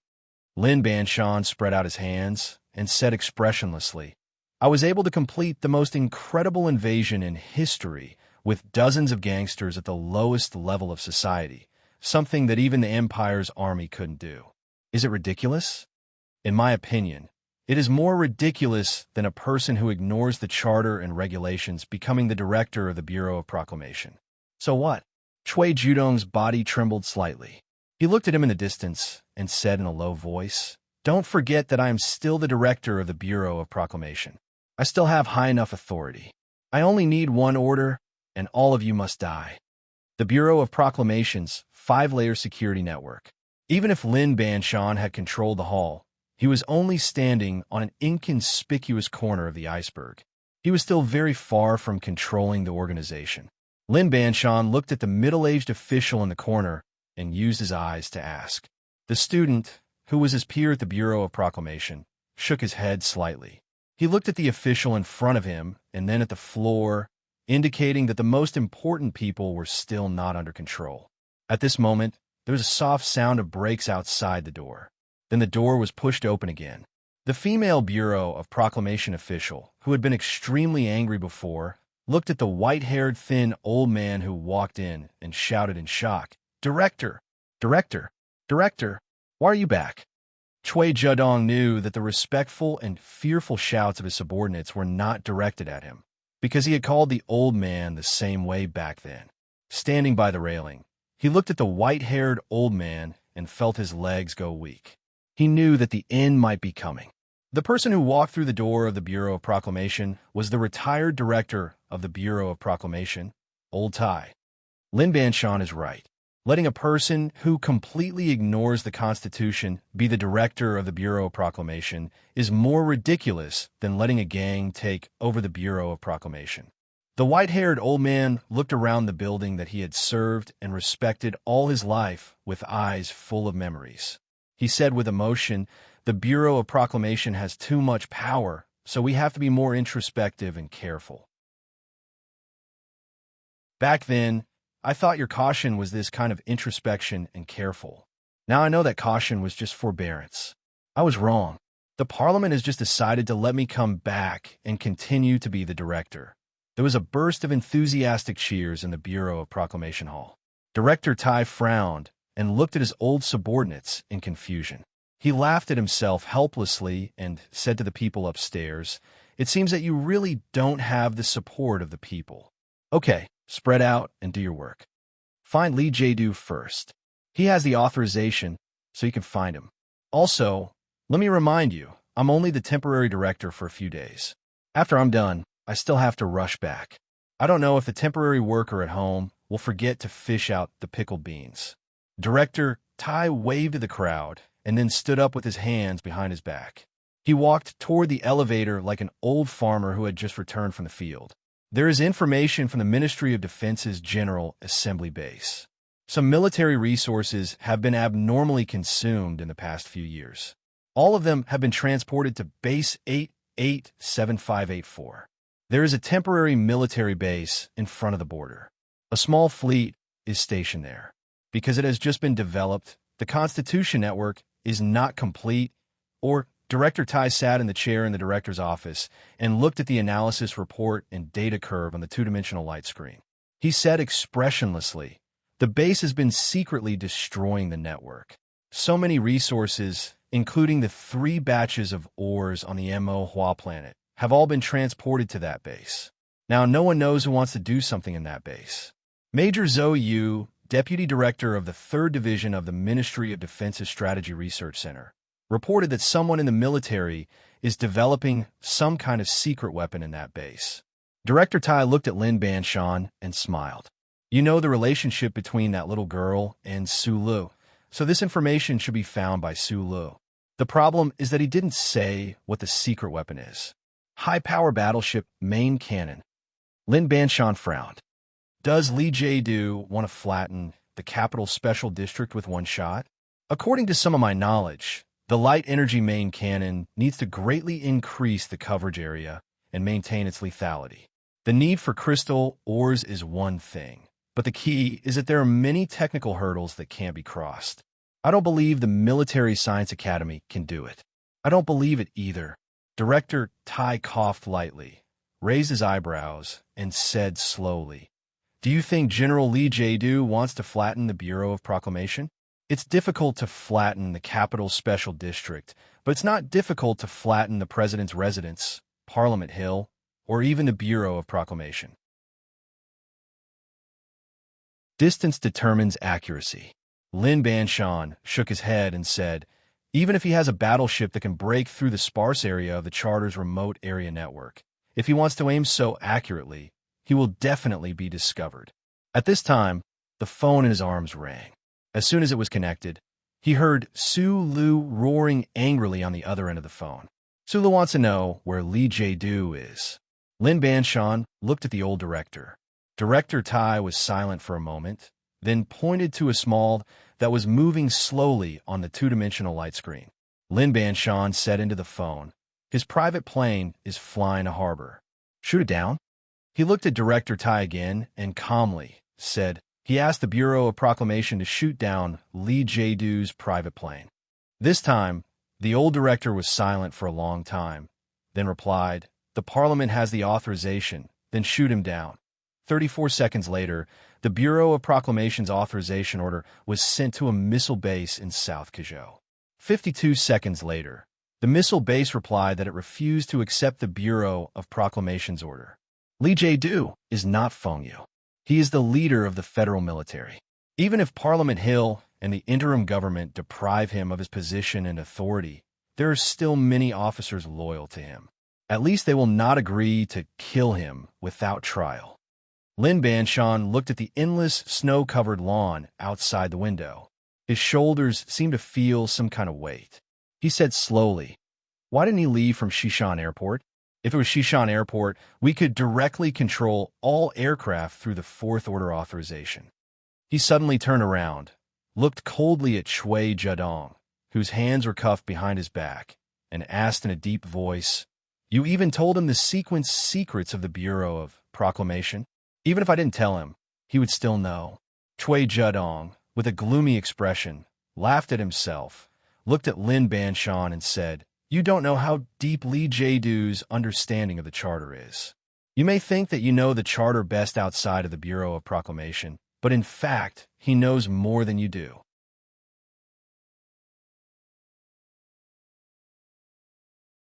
Chapter 980. The dark green military vehicle roared on the streets of the capital. After Su Lu confirmed the situation on Lao Bai's side, he called out to the system, "Jiao Zi, get a plane. We need to use it immediately. The destination is Hong Kong." Lu Jiao, who was in the dark room of the Western Airport maintenance garage, received the order and crawled into a military fighter with difficulty. He knocked out the two pilots and sat in the cockpit while panting. After repairing the fighter's navigation system that he destroyed as quickly as possible, Lu Jiao wiped the sweat on his forehead and saw a thermal box next to him. He opened it and found that it was full of dumplings. Sorry, he looked at the unconscious pilots and shrugged. He began to prepare for the flight while eating the warm mushroom and shrimp pancakes. When he put the 37th cold dumpling into his mouth and began to chew for the fourth time and was about to swallow, Su got into the cockpit like lightning. He looked at Lu Jiao and said very seriously, "Take off immediately. Trust me, if you can fly to Hong Kong within 40 minutes, you will definitely become a historical hero of the Federation." Lu Jiao, who was pushing the lever forward, heard Su Li's serious pre-battle mobilization and spat out the dumpling. He quickly pulled the dumpling wrapper off his body and said angrily, "Boss, it's too difficult for a taxi driver to become a god. At the reserve airport of the Hong Kong garrison area, there's a light feather-class battleship ready to start. Li Jiedu's special plane has arrived and is boarding." Lin Banshan sat in front of the workbench with a cold expression. Through the Bureau of Proclamation's ubiquitous positioning, he monitored Li Jiedu's coordinates and confirmed his current area of activity. Remotely control the battleship's central control computer. Send an order to separate the crystal engine group and cool down. The operation is invalid. An official reported anxiously from the hall. The battleship has entered a complete lockdown. After 3 scans, it failed to capture a stable frequency long-range signal. Lin Banshan frowned. Director Tai, who was looking at the lawn by the window, turned around. Both of them were puzzled as they didn't understand why they couldn't capture the battleship signal. It was very rare for the Bureau of Proclamation to use remote authority to directly control the Federation's battleships. However, it was even rarer to find that remote control was ineffective. The glory of the charter that spread throughout the 3 Woods galaxy could illuminate the world. Only the heavy lead room, where the Bureau of Proclamation conducted experiments, could become a black zone. However, at this time, the warship anchored at the backup airport of the port city garrison was about to roar. How could it block the long-range signal? That battleship has been modified. All the remote control chips are brand new, unmarked chips. There are also some modifications to the hull that even I don't know about. Cui Zhedong, whose hands were cuffed behind his back, looked at the two of them and said with a gloomy expression, "As I said, I know Zhang Che better than you think. No one knows that he is the craziest genius in the world. If we want to stop him, the only way is for Zhang Che to kill him directly."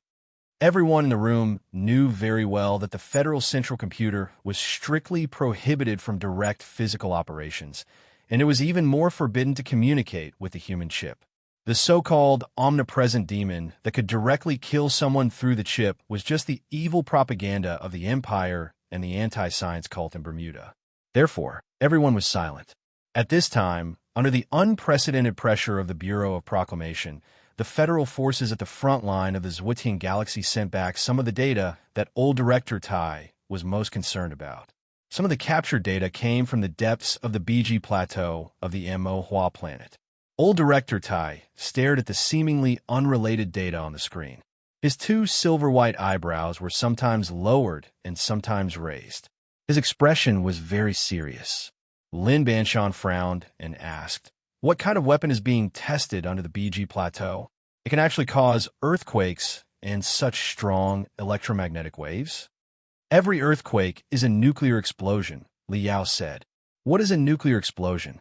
Other than the director of the Bureau of Proclamation, even the president is not qualified to know, so you don't need to ask. Old Director Tai looked at Cui Zhedong expressionlessly, as if he was looking at a cold corpse that had already died. A slightly hoarse voice that chilled to the bone was forced out from his old lips. "You even dare to reveal these core things to him?" Cui Zhedong's lips trembled slightly, as if he wanted to explain something, but in the end, he didn't say anything. Old Director Tai's body was bent, as if he was dozens of years older than before. He walked to the corner of the room that was covered by the curtains. He slowly pulled out a hard and heavy metal club from the club barrel that no one had visited for many years. He suddenly turned around and swung it down.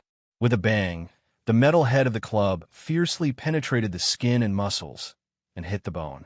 It seemed that in the aftershock of the muffled sound, the clear sound of bone breaking could be heard. Old director Tai was like an enraged old lion. He kept waving the club in his hand and brutally hit Shui Judong's body that was rolling in pain. He roared furiously. "This is the Bureau of Proclamation. You are the director. Who gave you the courage to do a crime prevention? Who gave you the courage to track those people from the 7 great families? Who gave you the courage to violate the charter regulations? Who gave you the courage to even say the most core secrets?" After venting the anger in his heart, old director Tai panted and threw away the bloodstained club. He didn't even look at Shui Judong, whose face was full of broken nose and who was crying in pain. He walked out of the office with Lin Banshan.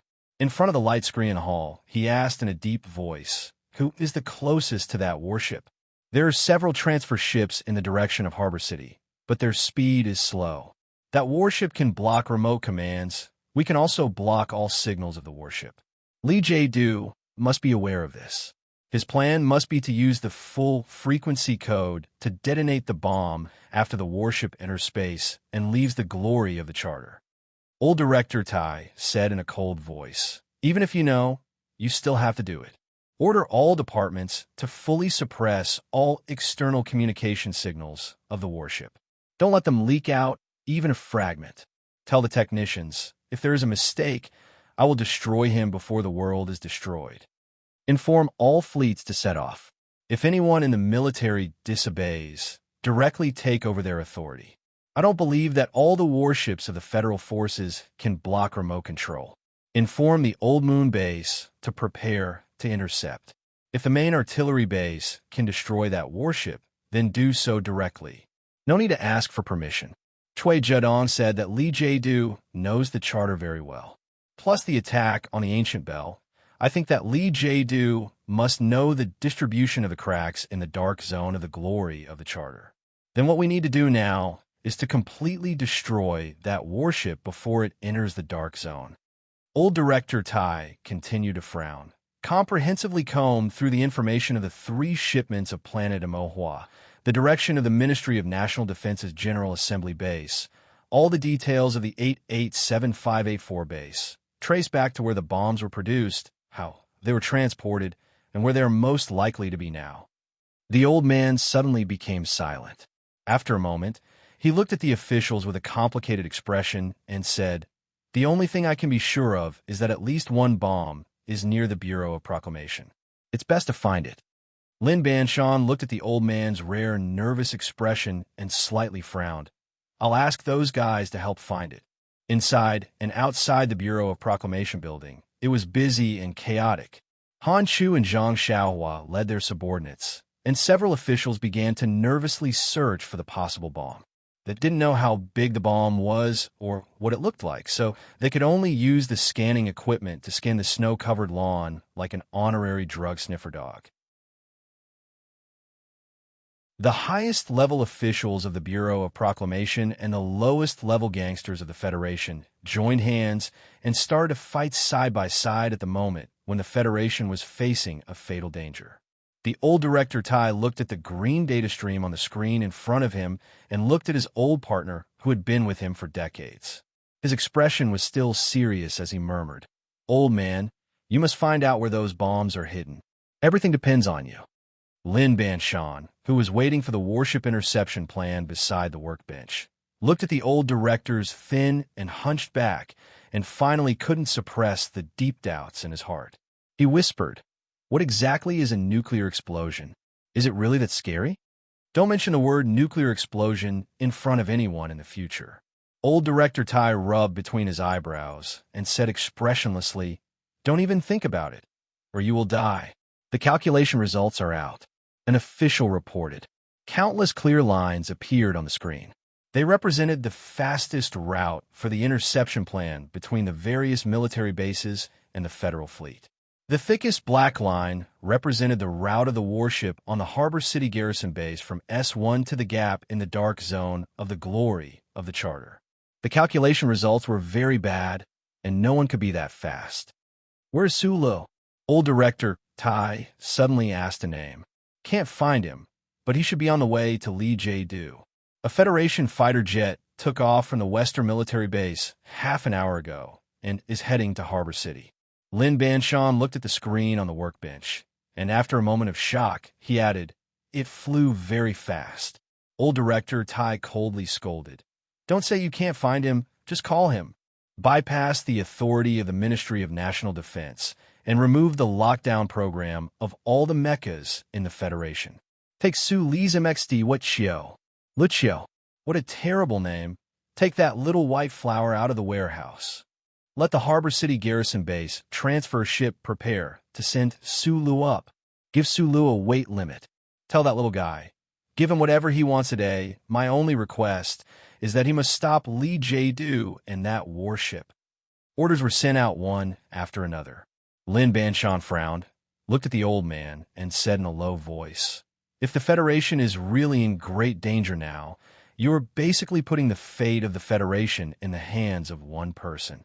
Old director Tai said, "When Macklin was preparing to escape, the Bureau of Proclamation also put the fate of the Federation in his hands, and he never let us down.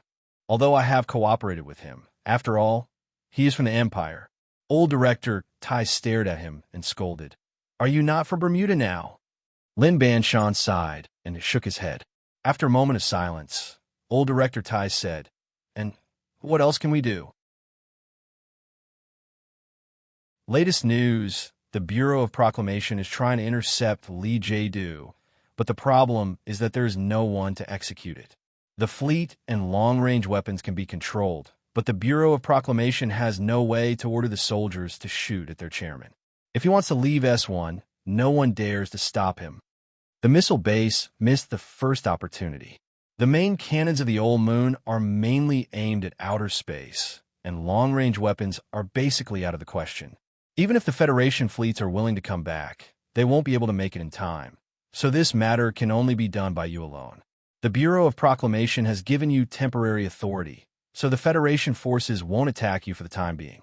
The mechas have completed their self-checks and are on standby, and a few small transfer ships are waiting for you. The coordinates will be sent over later. In the cockpit of the Federation fighter that was cruising at high speed in the atmosphere of S1, the person on the other end of the phone wasn't Lin Banshan, but Zhou Yu.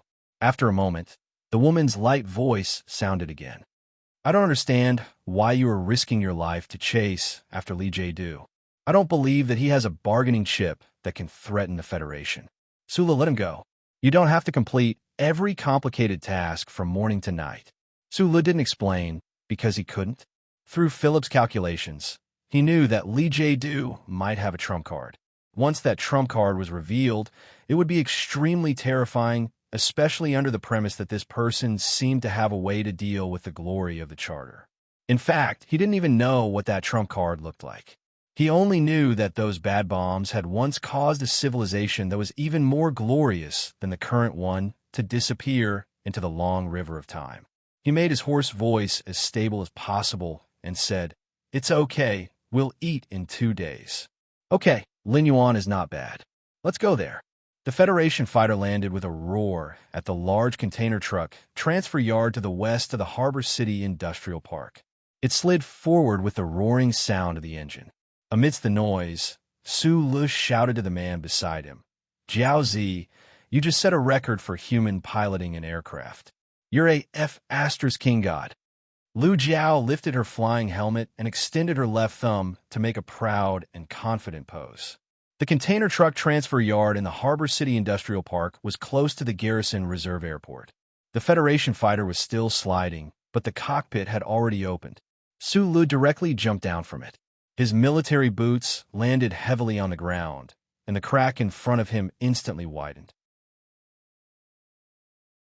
Looking at the little white flower that was covered in years of dust but still couldn't hide its cold light. Looking at the bespectacled female engineer who was instructing her subordinates from the engineering department to do the final inspection. Su Li's eyes narrowed. and he ran faster.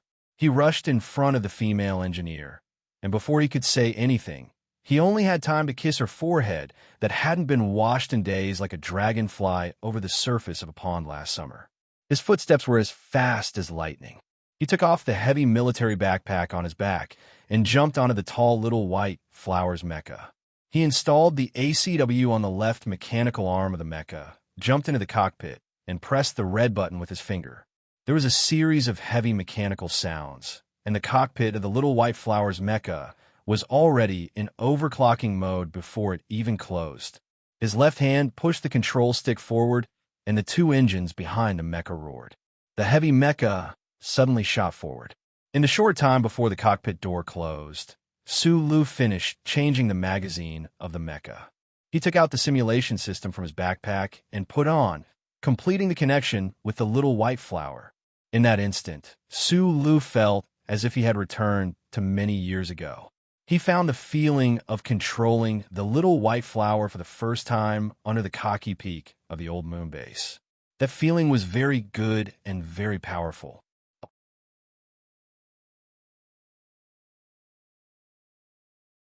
Chapter 982. Shang Xiao stared blankly at the mecha that was sprinting towards the setting sun. She lifted the strands of hair on her forehead as she recalled the feeling of that kiss. She shrugged and thought, even in such a tense moment, he still remembered to kiss me. It seemed that this man had really changed a lot in the years that they had been apart.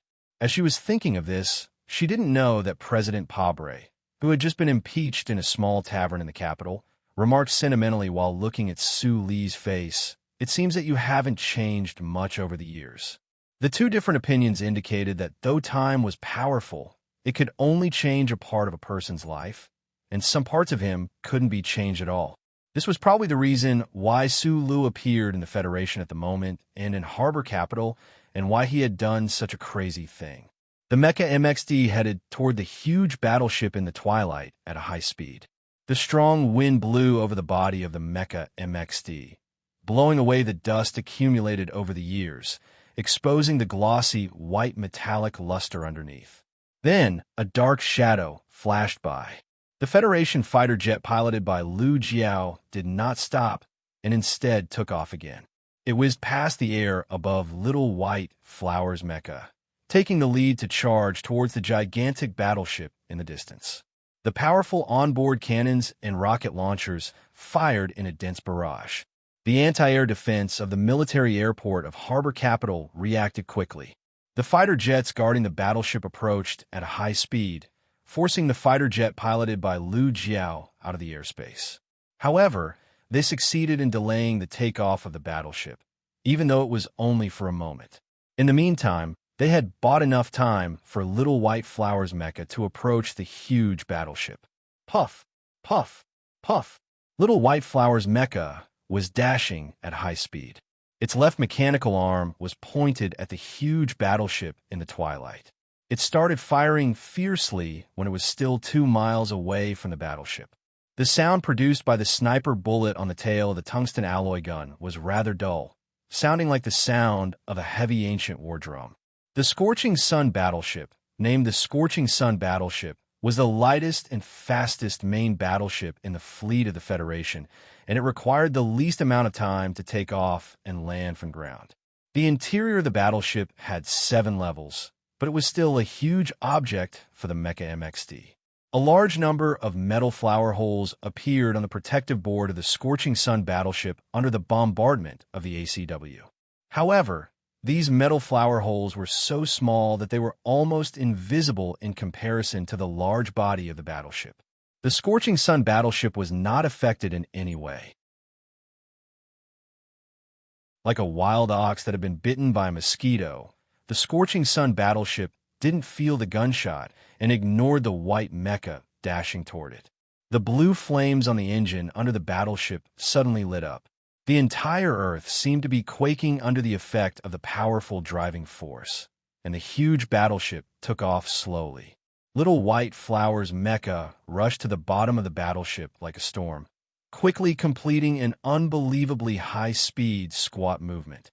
In the middle section of its 2 thick mechanical legs, The multi-beam composite hydraulic tube screeched as the heavy body of the mecha suddenly bounced up, bouncing towards the battleship that was taking off. The sharp and sturdy alloy blade of the mecha sliced through the battleship like tofu. However, it was still unable to cause any serious damage, nor could it stop the battleship from slowly rising into the air, flying off into outer space under the sunset glow. In the Grand Hall of the Bureau of Proclamation, Director Tai stared at the image of the scorching sun battleship taking off on the light screen with a grave expression. "Why hasn't the transfer battleship taken off yet?" he demanded icily. An official by his side replied, while wiping the sweat off his forehead, "It's because Su Lu is on the transfer battleship." "Where's he then?"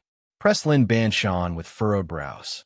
The official raised his trembling arm and pointed at an inconspicuous corner on the light screen, saying in a trembling voice, "It seems that he is on the scorching sun battleship at the moment." The multiple images captured by the monitoring system of the garrison and the military satellites were combined into a clear image of the scene in the Grand Hall of the Bureau of Proclamation. As the staff of the Bureau of Proclamation adjusted the focus of the image quickly zoomed in on a spot on the lower right side of the scorching sun battleship, where a small dot could be vaguely seen. The camera zoomed in at a high speed, and the image was enlarged and enlarged. The people in the Grand Hall of the Bureau of Proclamation could finally see that the small dot was actually a white mecha. The alloy blade on the front end of the right mechanical arm of the white mecha was inserted deeply into the outer shell of the battleship. The heavy body of the mecha hung on a spot on the lower right side of the scorching sun battleship, slapping the hard outer wall of the battleship, along with the violent vibration of the battleship taking off. Though it was soundless, the people seemed to be able to hear the thudding sounds every time the body slapped. It was impossible to prevent the scorching sun battleship from taking off. As time elapsed, the battleship took off at a faster speed, and the friction between the body of the battleship and the atmosphere increased abruptly. The outer paint of the white mecha, which was swaying dangerously, could be vaguely seen on the surface of the dangerously swaying white mecha. The suppressed, surprised cries could be heard in the Grand Hall. Only those who had witnessed this scene with their own eyes would be able to feel how small and helpless that white MXD mecha was compared to the massive battleship. Only then would they be able to understand how brave, or perhaps insane, the person operating the mecha was. Lin Banshan looked at the scene with furrowed brows. After a moment of silence, he remarked, "Even if it's a movie, the male lead would climb on a car. Who would use a mecha to climb on a battleship?" The Bureau of Proclamation had calculated in the shortest time possible that the body of the mecha MXD wouldn't be burned by the strong friction in the atmosphere, even though the surface of the mecha MXD hadn't been coated with a special anti-erosion material. The problem was that the life support system of the mecha would be damaged by the high temperature, which would pose a great danger to the pilot after the battleship entered the space. "Given the best plan for the life support system," said Director Tai. The outer shell of the scorching sun battleship was obviously modified in a strange way. The outer shell wasn't made of the indestructible alloy of the battleship, but a composite structure of polymer plastic and alloy. The longitudinal strength of this structure wasn't high, but the internal tension was high enough. After the alloy blade pierced into the composite material, it was squeezed tightly and firmly. The little white flower, mecha, hanging outside the battleship amid the whistling wind didn't look as dangerous as it seemed. In the next moment, the alloy finger of the left mechanical arm of the little white flower mecha pierced into the battleship, making it more stable. All the monitoring systems of the little white flower mecha, such as the SCC Global Monitoring System, the Large Radius High Sensitivity Radar, and the Auxiliary Infrared Detector, were turned off. Su Lu saw the peculiar scenes that looked like flowing flames through the sturdiest optical window and sensed the violent quakes in all directions. He knew that he was flying toward the outside of the atmosphere along with the huge battleship, and that the coating of the mecha close to him was melting due to the friction in the atmosphere. The mecha could be destroyed at any moment. However, Jingjiu didn't show any emotion on his face. Through the only way to contact the outside world, he said softly to the dilapidated spaceship in the distant asteroid belt, "Little Fei, the bad bomb you mentioned is about to explode. I'm trying to stop it." A moment later, Jingjiu heard Philip's sharp voice. "Where are you? Let me do it. I'm outside a battleship right now. I'm guessing that this battleship definitely has one." As for where the other bombs are placed in the Federation, I'm not sure, but Li Jadu definitely has a way to control them. I'm going to kill him. If possible, I hope you can come with me. At this time, Philip had completed his calculations. After a moment of silence, he said, "If the other is going to enter the dark zone, I won't be able to make it in time. The asteroid belt is too far away from S1. Even if you told me 2 hours in advance, I still wouldn't make it. Lele, I wish you good luck. I'll be cheering for you from afar." Sulu paused for a moment before replying with a smile. "I was just being polite when I invited you to participate in this grand undertaking. You really aren't polite at all. Speaking of which, why aren't you ashamed to the point of death?" The communication was suddenly cut off. He looked at the window and saw that the flowing flames were no longer there. He knew that the battleship had already brought the mecha he was in into the thin ionosphere. He took a deep breath of the stuffy air in the cockpit and restarted the life support system that he had manually stopped earlier. He lowered his breathing rate and closed his eyes to wait, feeling the remaining warmth of the high temperature. In the depths of the distant asteroid belt, a tattered black spaceship was adjusting its attitude with difficulty. It completely ignored the dangerous asteroids around it and forcibly turned around, then rushed out of the asteroid belt at high speed. Biderman stared at the giant asteroids that almost brushed past him. He felt the occasional collision at the back of the spaceship, and his already pale face became even paler. He muttered, "The walls of the spaceship are broken. You don't need air to breathe, but I can't." That slender mechanical arm danced at high speed in the central control room. It was like a middle-aged security chief who was anxiously spinning around in circles but couldn't urinate. Its sharp and angry voice echoed endlessly, "Scrap metal. Scrap metal. You didn't even keep an eye on this kind of thing. The Federation has raised idiots like you for tens of thousands of years, and you're actually not King useful at all." The giant chessboard on the screen had already collapsed. The black and white chess pieces turned into specks of light and disappeared. There was no reason to continue the war between the two mechanical intelligences. Calling scrap metal. Hurry up and shoot that battleship down. If you can't do it, just slit the throat of that crazy General Li Jadu. Philip kept on giving warnings to that distant blue, icy planet. The charter computer has cut off all communication with you. As such, it can't hear you no matter how loud you shout. Biderman reminded him. Even if it can hear you, it can't do anything physically, let alone kill you, through the two-way communication through the chip. Remember, it is not you. It doesn't have self-awareness and true intelligence. It has only the cold rules in its world. A moment later, Biderman said solemnly while rubbing his hair that looked like dried grass. "And even if the central computer can do this, it won't be able to stop Li Jadu from acting crazily.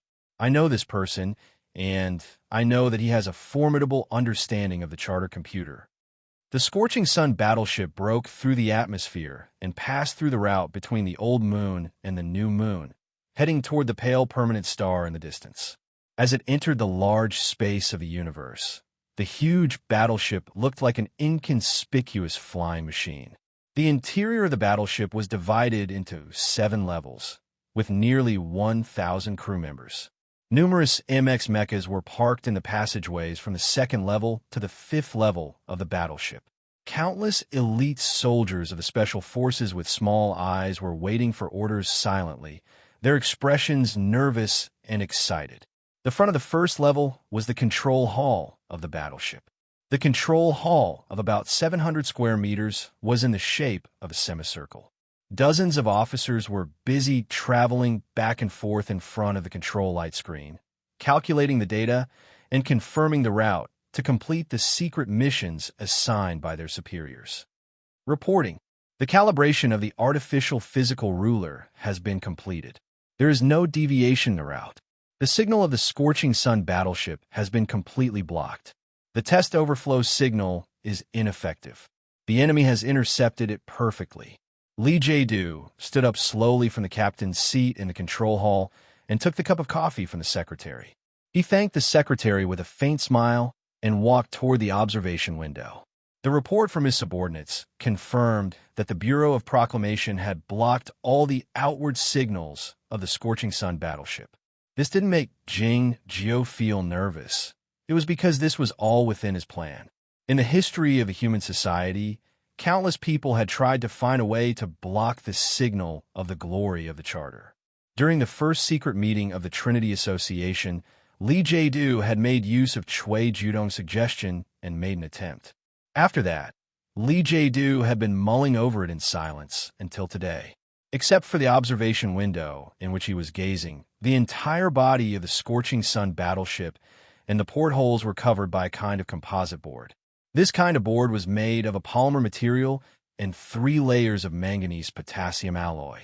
It was used to cover the portholes of the spaceship during the space travel, helping the spaceship pass through the torsional holes full of electromagnetic storms and violent radiation. Even though the Scorching Sun battleship had no need to pass through the torsional holes, it was still equipped with this kind of composite board. Not only the portholes, but the entire body of the battleship was also equipped with this kind of composite board. When the spaceship passed through the torsional holes, the purpose of the composite board made of a polymer material and 3 layers of manganese potassium alloy was to resist the chaotic and violent electromagnetic radiation. Since it could completely block the electromagnetic radiation, would it be able to completely block the glory of the Charter, which was composed of pulses and electric waves? The answer was yes.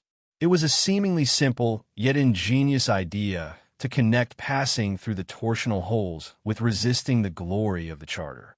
As the first human in history to come up with such an idea and turn it into a reality, Lee Jae-do walked to the observation window and smiled while looking at the deformed permanent star in the distance. The signal of the battleship was blocked by the glory of the Charter, so it couldn't detonate the nuclear bombs hidden in the shadows. However, as long as the battleship maintained its route and entered the secret crack of the glory of the Charter before being intercepted by the Federation, the Scorching Sun battleship would become a natural sun by then. A major general of the Federation walked into the control hall and stood at attention in front of Jing Jiao. After giving him a standard military salute, he asked in a hushed voice, "General, do we need to make a final announcement?" Lee Jae-do shook his head and said calmly, "No need." The Major General said anxiously, "Colonel Li Feng is on the front line of the Mo Hua planet. He might be affected by the explosion." After a moment of silence, Lee Jae-do said to the people in the control hall in a slightly higher voice, "I think you are all aware that what we are doing will be called an unprecedented terrorist attack in history." The soldiers in the control hall lifted their heads in tandem, regardless of whether they were busy or waiting for orders. People like us will be considered as unforgivable terrorists. Lee Jae-do continued calmly while looking at the faces of his subordinates. "But we still chose this path. Why? It's because we know that this is the only correct path for the Federation. For the sake of the correct path, we didn't hesitate to sacrifice our reputation as soldiers, to bear the infamy of the ages, and to put our family members in turmoil and even danger." Lee Jae-do turned to that Major General and said sternly, "Tell me, what right do I have to care about Li Feng and put everybody in unnecessary danger?" The soldiers in the control hall applauded enthusiastically, their faces full of excitement. The soldiers on the lower floor of the battleship waved their fists excitedly after hearing what was said through the system. Looking at his subordinates who were extremely loyal to him, looking at these fanatical soldiers, and thinking of the many comrades in the base, Lee Jae-do was suddenly moved. He took a light breath, and his chest puffed up slightly. He felt that his body, which was not very strong, was filled with some kind of power. After nearly 4 or even 40 years of secret planning and careful preparation, hiding in the shadow of his father's towering peak. He finally had the power to change the world and history. He had those terrifying nuclear bombs that made him sigh with admiration. I also came from Mount Feiching with many nuclear bombs. I gave one to the Bureau of Proclamation, one to Huai Chaoshi, and one to Lady Tai. This was probably the most perfect arrangement. After today, the universe will tremble in fear because of my name. The history of mankind will be changed in my hands. I have the most terrifying weapon in the history of mankind in my hands. I will first destroy the Constitution, then intimidate the Federation, and finally conquer the Empire. What else can I do after that? Li Jiedu smiled and thought calmly. It was not dark in the universe under the tranquil glow of the permanent star. The front half of the Scorching Sun battleship was very bright, but the rear half of the battleship was relatively dim. The Mecha MXD hovered alone under the huge battleship, which was scorched by the high temperature and had no trace of its original white color. The sharp alloy knife could pierce through the polymer material and the plates made of potassium manganese alloy, but couldn't pierce through the thick and hard outer wall of the battleship. The Mecha MXD waved the alloy knife as fast as lightning after stabilizing the body of the battleship, and cut off the plates on the outer maintenance platform of the battleship in a very short time. The maintenance arm extended from the left side of the battleship and opened the connecting valve beside the maintenance door noiselessly. The front end of the maintenance arm was performing a precise operation in a small area. A dozen seconds later, the maintenance door opened slowly along with a white, unsealed, and stabilized air. The scorched Mecha MXD walked into the interior of the battleship from the maintenance platform without turning his head. The heavy and sturdy right mechanical arm struck the side of the battleship, causing electric sparks to fly in all directions. The main electronic switch responsible for opening the valve was destroyed, and the maintenance door leading to the outside of the battleship couldn't be closed anymore. Warning: an enemy has intruded the battleship along the number 656 maintenance platform. Warning: the intruder is a Mecha MXD. He is currently in Area 895C on the 6th floor. Warning: a sharp warning suddenly rang out in the interior of the Scorching Sun battleship. The cold female electronic voice transmitted the information back to the control hull quickly and calmly. The officers in the control hall got up in astonishment and looked at the Mecha MXD, which was scorched all over and looked like a demon god in the abyss, launching a surprise attack at high speed. Looking at the mecha on the light screen, Li Jiedu seemed to see Su Li's iconic small eyes in the cockpit. He didn't expect the other party to pursue the battleship all the way to the space. Jing Jiu furrowed his brows slightly and signaled for the relevant departments of the battleship to take action and destroy the damaged mecha in the shortest time possible. Then, he ordered the officer in charge of the operation of the battleship start the engines at full speed and enter the bright and dark area ahead of time. Then, move to the back of the permanent star along the gap. The scorched Mecha MXD turned into a flash of mottled light and passed through the deep and gloomy equipment tunnel of the battleship.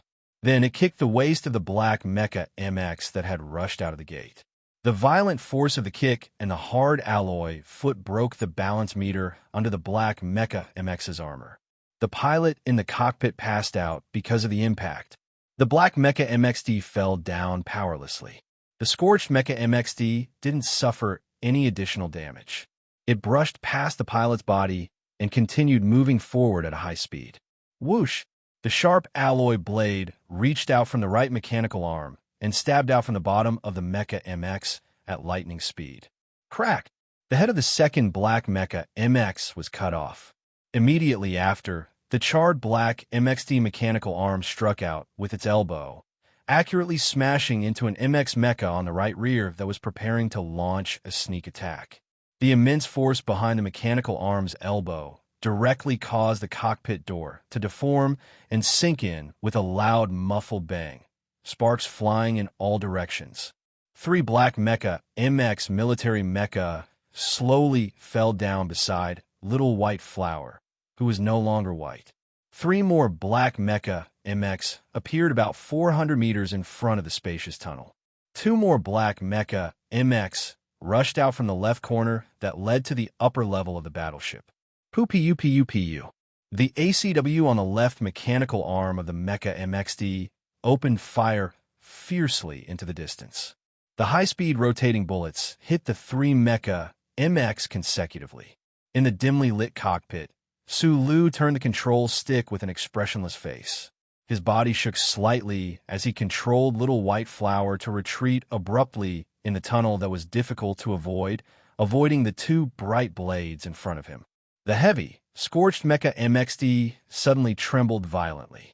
Its thick mechanical legs moved at high speed and seemed to leave behind a series of afterimages. In an instant, it rushed in front of the two enemy mecha. Evading diagonally, punching, the front mechanical leg squatted down, and the alloy blade stabbed diagonally. The two black Mecha MX were destroyed instantly. The Mecha MXD, operated by Sulu, seemed to be scorched black and tattered, but it didn't perform any sharp maneuvers such as leaping into the air. One of its mechanical legs was always in close contact with the ground, and it didn't perform any fancy maneuvers. All it did was simply evading and attacking in a steady and cold manner. However, none of the Mecha MX could resist those simple maneuvers. The ACW of the left mechanical arm shot forward from time to time, and the alloy blade of the right mechanical arm flashed intermittently. The scorched Mecha MXD moved forward and backward sometimes, but it didn't stop moving forward under the accompaniment of the powerful roaring of the two engines. Nobody could stop it. The pilots of the Federation on the Scorching Sun battleship didn't back off under such a terrifying and lethal pressure. They operated countless Mecha MX in a frenzy, ignoring the collapsing mecha in front of them and charging forward fearlessly. Since the enemies were not afraid of death, he had no choice but to let them die. This was Su Li's only creed on the battlefield, and also his most direct response to the difficult situation when operating the mecha. The black Mecha MX were knocked away, flattened, or pierced through one after another. They flew up like lifeless rocks and pieces of wood, bumping into the alloy walls on both sides. Then they fell to the ground heavily, right under the feet of the scorched Mecha MXD that looked like a demonic god. The scorched Mecha MXD moved forward silently. Peach miasma could cut off happiness, or it could be happy. It could be like a small white flower blooming peacefully on a branch. There were three most powerful mecha and three most powerful people in the universe. When those two people and the two mecha were not around, the small white flower Mecha MXD, operated by Su Lu, was the most powerful walking weapon in the world. When he decided to risk his life and launched the most violent surprise attack, no mecha would be a match for him. The small white flower in such a frenzied state was very formidable. If he didn't feel tired, if the small white flower didn't wear out, or if the small white flower didn't run out of energy, he would be able to operate the mecha to charge from the 6th floor of the battleship to the hull on the uppermost floor. However, Su Lu was a human being, not God. He would feel tired and hungry. No matter how abundant the Jinshi in his body was, it would run out eventually. Though the small white flower was powerful, it was made up of countless metal components, so it would feel tired and worn out eventually. By the time the scorched Mecha MX stopped its heavy mechanical legs for the first time, it had already arrived at the 3rd floor of the Scorching Sun battleship. It had broken through 2 layers of defense in succession. Behind the scorched Mecha MXD, countless black Mecha MX were lying on the ground. Most of the mecha weren't destroyed, but they had lost the ability to fight. The heavy Mecha MX tried in vain to stand up by supporting themselves against the wall, but they fell down heavily on the ground. The broken Mecha MX piled on top of each other, filling up the narrow passageway. It was a horrifying and spectacular scene. In front of the charred MXD, there were more than 10 black MX mechas. However, these mechas no longer had the courage of their companions from before. The pilots in the cockpit looked at this unbelievable scene in front of them and stared at the charred black mecha that stood there silently, not daring to move forward. In the dim cockpit, Sulu shifted his gaze from the dozen mecha in front of him to the main light screen. Seeing the two cloud values of CLK and CLS that had broken through the peak, he knew that the Mecha MX's load-bearing capacity had reached an extreme state, and the overall damage assessment was very dangerous. The bullets of the ACW were almost used up. What made his body feel cold was that the Mecha MX of the small white flower had been in overclocking mode since they were in port. It had been overclocked for a long time, and the engine could stop at any moment. What should he do if that happened? It's tiring. I'm all alone, but I still can't do it? Jingzhou wiped off the beads of sweat dripping down from his eyelashes. He took a deep breath with a gloomy smile. His narrowed eyes grew brighter and brighter. The scorched Mecha MXD raised its left mechanical arm slowly. The dozen black Mecha MX in front of it dodged in a panic, but they bumped into each other due to the limited space. The ACW opened fire fiercely, but it wasn't aimed at those mecha, but at the outer wall of the battleship on the right. The high-speed rotating bullets bombarded the outer wall of the battleship. The outer wall of the battleship couldn't be penetrated, and the ACW was finally destroyed due to the overheating due to the continuous air attacks. Sulu furrowed his brows in the cockpit, regretting that he had paid too much attention to the concept of close combat when designing the Mecha MX series, which resulted in the lack of long-range firepower. It was evident that the mecha group on the Scorching Sun battleship was equipped with the latest MX models. They didn't even have the standard Darla machine gun. Sulu couldn't do it even if he wanted to use the long-range firepower of the broken mecha on the ground to blast open the outer gate of the battleship. Since he couldn't get the guns, he could only get the mecha. The twin engines suddenly roared again, and the vortex charging system was activated. Under the bewildered gazes of the dozen Mecha MX, the scorched Mecha MXD grabbed the right mechanical leg of a broken Mecha MX under its feet and lifted the heavy mecha up. Then, it swung the heavy mecha and smashed it against the wall. Boom, boom, boom. The scorched Mecha MXD looked like a stone statue in ancient times. It lifted a heavy mecha about the same size as itself and smashed it against the outer wall of the battleship mechanically and silently, as if it were lifting a heavy hammer. It smashed the Mecha MXD repeatedly and forcefully, as if it intended to create the most brilliant fireworks. The dozen black Mecha MX in front of the battleship stood still on the same spot. Looking at the crazy actions of the enemy, they didn't dare attack, but they didn't dare retreat either. In the end, one of the Mecha MXD reacted and retreated at a high speed. The scorched Mecha MXD intended to smash a large hole in the battleship and perish together with the battleship. Regardless of whether it could succeed or not, its insane willpower was truly terrifying. The heavy military mecha smashed heavily against the hard alloy outer wall of the battleship. The outer wall began to deform, arching and tearing apart. With each collision, a dull sound reverberated throughout every corner of the battleship. It sounded like the sound of a giant bell. In the hall on the top floor of the battleship, General Li Jiedu and his subordinates gazed into the distance with a complicated expression. Listening to the dull sound of the collision, no one knew if anyone would think of it. If this was the death knell, then for whom would the death knell tolled? The outer wall of the battleship was pierced through, revealing the beautiful starry sky outside. Then, in just an instant, the huge pressure difference between the inside and outside of the battleship engulfed the interior. Countless streams of air whizzed out of the hole. The scorched Mecha MXD stood in the blowing wind, not swaying at all. The alloy hand at the front of the right mechanical arm released, and the mecha that was about to become a pile of scrap metal fell to the ground with a thud. Detecting a loss of pressure, the battleship's main control system automatically alerted them. In an extremely short amount of time, shielding measures in the relevant areas were activated, and the heavy alloy door began to slowly close.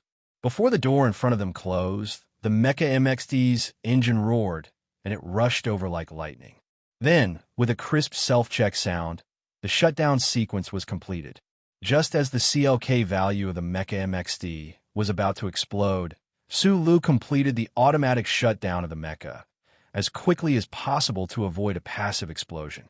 The cockpit door slowly opened.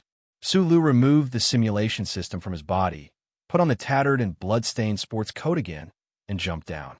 When his pair of military boots that could no longer be called shoes landed heavily on the ground, the heavy alloy door behind him had just closed completely. He had run out of bullets, the ACW was destroyed, and the pistol was placed on the table in the bar.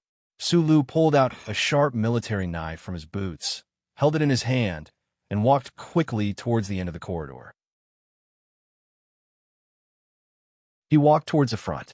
With a light bang, a thick blue arc of electricity shot out from the end of the military knife, accurately hitting a small-eyed elite who was preparing to launch a sneak attack behind the door. This elite from the Philadelphia cultivation gym didn't even have time to react before his whole body twitched and fell to the ground. His left hand blocked a sharp kick, and his right hand stabbed out with the military knife diagonally, stabbing the thigh of another small-eyed elite, and then quickly pulled it out.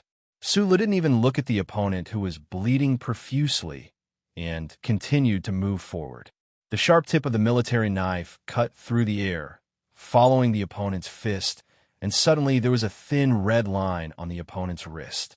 Sulu's left finger stretched out like lightning, and the tip of his finger grasped the separated flesh, while the military knife in his right hand swung out and cut the opponent's carotid artery. The broken military boots stepped firmly on the ground. Sulu blocked with his left hand, and the military knife in his right hand stabbed into the enemy's body at a seemingly simple angle, but in fact it was very sharp, and then quickly pulled it out. The sound of stabbing could be heard from time to time in the dark corridor. As he moved forward, people around him fell down from time to time, and blood spurted out all the way. He didn't have a mech, nor a gun, only a military knife, but he still continued to move forward. He waved the sharp military knife in his hand and blocked with his seemingly slow but effective left hand. Because he wanted to save his stamina, he rarely chose to cross his leg and hit the knee of the enemy.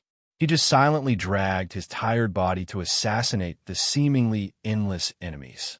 Only when gunshots rang out would he extravagantly dodge at high speed, and sometimes even use the hard ceramic bulletproof vest under his sports windbreaker to block the bullets.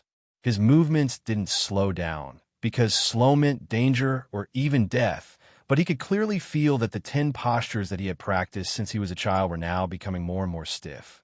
He monotonously repeated the stabbing and blocking movements, knocking down everyone in front of him, as if he had become a machine without any feelings. Uncle once said that humans were the first order of machines.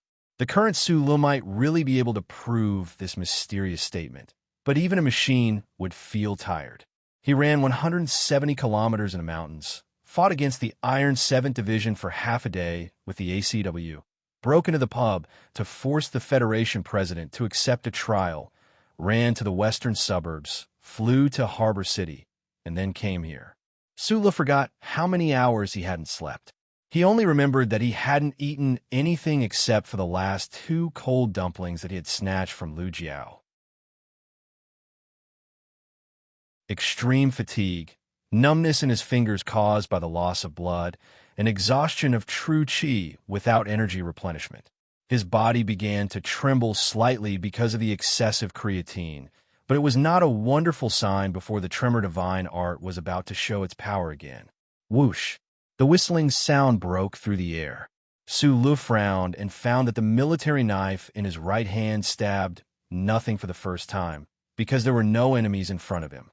In the passage behind him, dozens of elites of the small-eyed troop were lying in a pool of blood. Some pale-faced people were covering the horrible wounds on their necks, and some were constantly letting out low, painful screams. The enemies in the H-53 area on the 3rd floor of the battleship had been cleared, but there were still 2 floors above, and countless enemies were waiting for him with live ammunition. It was really tiring. One person couldn't change the world after all. Sulu picked up the 2 heavy guns under his feet and hung them on his body. He tiredly lowered his head and continued to move forward. The room not far ahead was the place he had to reach in his plan, so he had to keep moving forward.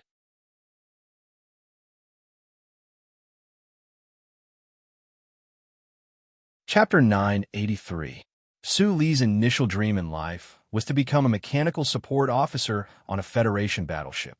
This dream had not been dried up by time, but rather forcefully twisted in a different direction by fate. However, this was still his childhood dream, like a flower that would never wither. That was why he had always been interested in battleships, so he easily found that normal data exchange room. The moment he stepped into the room, Lee Jae-doo's calm and gentle voice rang out from the corner of the wall. "I'm a very strategic person. Although I do not think that it will happen, I have made the appropriate arrangements for any situation that may arise. Su Lu, I must admit that your appearance here is very surprising, but you must know very well that the alloy gate has already been lowered. Without the help of a mecha, it will be very difficult for you to take another step forward. Individual heroism is no longer suitable for this era. My battleship is about to enter the dark zone. Against a collective with strong willpower and ability, you will not be able to stop anything. Even if my father is revived, he will not be able to stop all of this." Su Lu raised his head to look at the sound transmission device in the corner, silently thinking that he was also a very strategic person, so he ignored the other. Without replying, he silently took out the heavy military backpack he had been carrying on his back, took out a water bottle, and took 2 sips. Lee Jae-doo's calm and gentle voice echoed in the room, reverberating in the dark areas of the 3rd floor of the battleship. However, Su Lu did not seem to hear it all. After his breathing had stabilized, he tore open the adhesive bandage and wrapped it around the gaping baby's mouth wound on his left shoulder. Then he walked to the control panel in the data room, took a deep breath, and discreetly lifted both of his steel-like hands. With a snap, the tightly connected metal shell of the control panel was easily removed by him. Looking at the complicated circuitry and sensitive components inside, Su Lu found what he needed the most at the moment, and directly, somewhat roughly, pulled out a data cable. Like releasing a zither string, he pulled the 388-core data cable and silently walked out of the room. Stepping over the corpses in the pool of blood, he jumped onto the MXD mecha and removed the repair arm, and then walked to the tightly shut heavy alloy gate. A low hum sounded. Although the alloy gate used to completely isolate the battleship was impenetrable, the circuit valve on the wall beside the gate was as fragile as a naked girl in front of a genius mechanic like Su Lu. It was opened in a very short time. The sharp sound of air being drained away rang out. A circuit valve that could only be cracked from the inside was not much of a threat to the life support system of the battleship. Even if there was an accidental leak, at this rate would not be able to reduce the air pressure in the isolated area at all. However, this was very important to Su Lu. He stuffed the data cable in his hand through the hole in the circuit valve. Not far in front of the alloy gate was the hole he had just smashed open with the MX mecha. Due to the difference in pressure, the data cable did not fall to the ground after it was stuffed through, but was quickly sucked into space outside the battleship. Seeing the passive signal amplifier on the other end of the data cable fly out of the battleship, Su Li's fingers tightened, and he grabbed the data cable. Then he half-squatted, took off a tattered military boot, and forcefully stuffed it into the hole in the circuit valve, completing the fixing. Walking back to the room, Su Lu sat down on the ground tiredly. He pulled the other end of the data cable that extended out of the battleship, took out the repair tools in his military backpack, and began to continuously dismantle the electrical components in the control panel, and then continuously assembled and welded them together. His body was still trembling slightly, but his 10 fingers were unusually steady. His expression and eyes were unusually calm, just like when he was a teenager in the repair room at the Donglin mine pit, repairing home appliances. He knew that Lee Jae-doo could see all of his movements, but he kept his head down, not caring at all. This was because he firmly believed that other than the uncle and himself, no one else could understand what he was doing now. Although I don't understand what kind of futile struggle you are doing right now, I want to show you a scene so that you can understand how a new chapter of humanity will open. In this final moment of the final battle, Even those who were in control of the overall situation and had the leisure to sit in the hall and drink coffee would not suddenly have the emotions of a literary scholar. After all, not everyone could be as crazy as master fan of the Empire. So Sulu knew very well that Li Jiedu's calmness was, in fact, an attempt to interfere with his plan, but he still raised his head to take a look. An extremely thin, two-dimensional screen popped up above the room, and the words BG Plateau, Experiment Number 2, were clearly displayed at the bottom of the screen. At first, it was dark, then bright.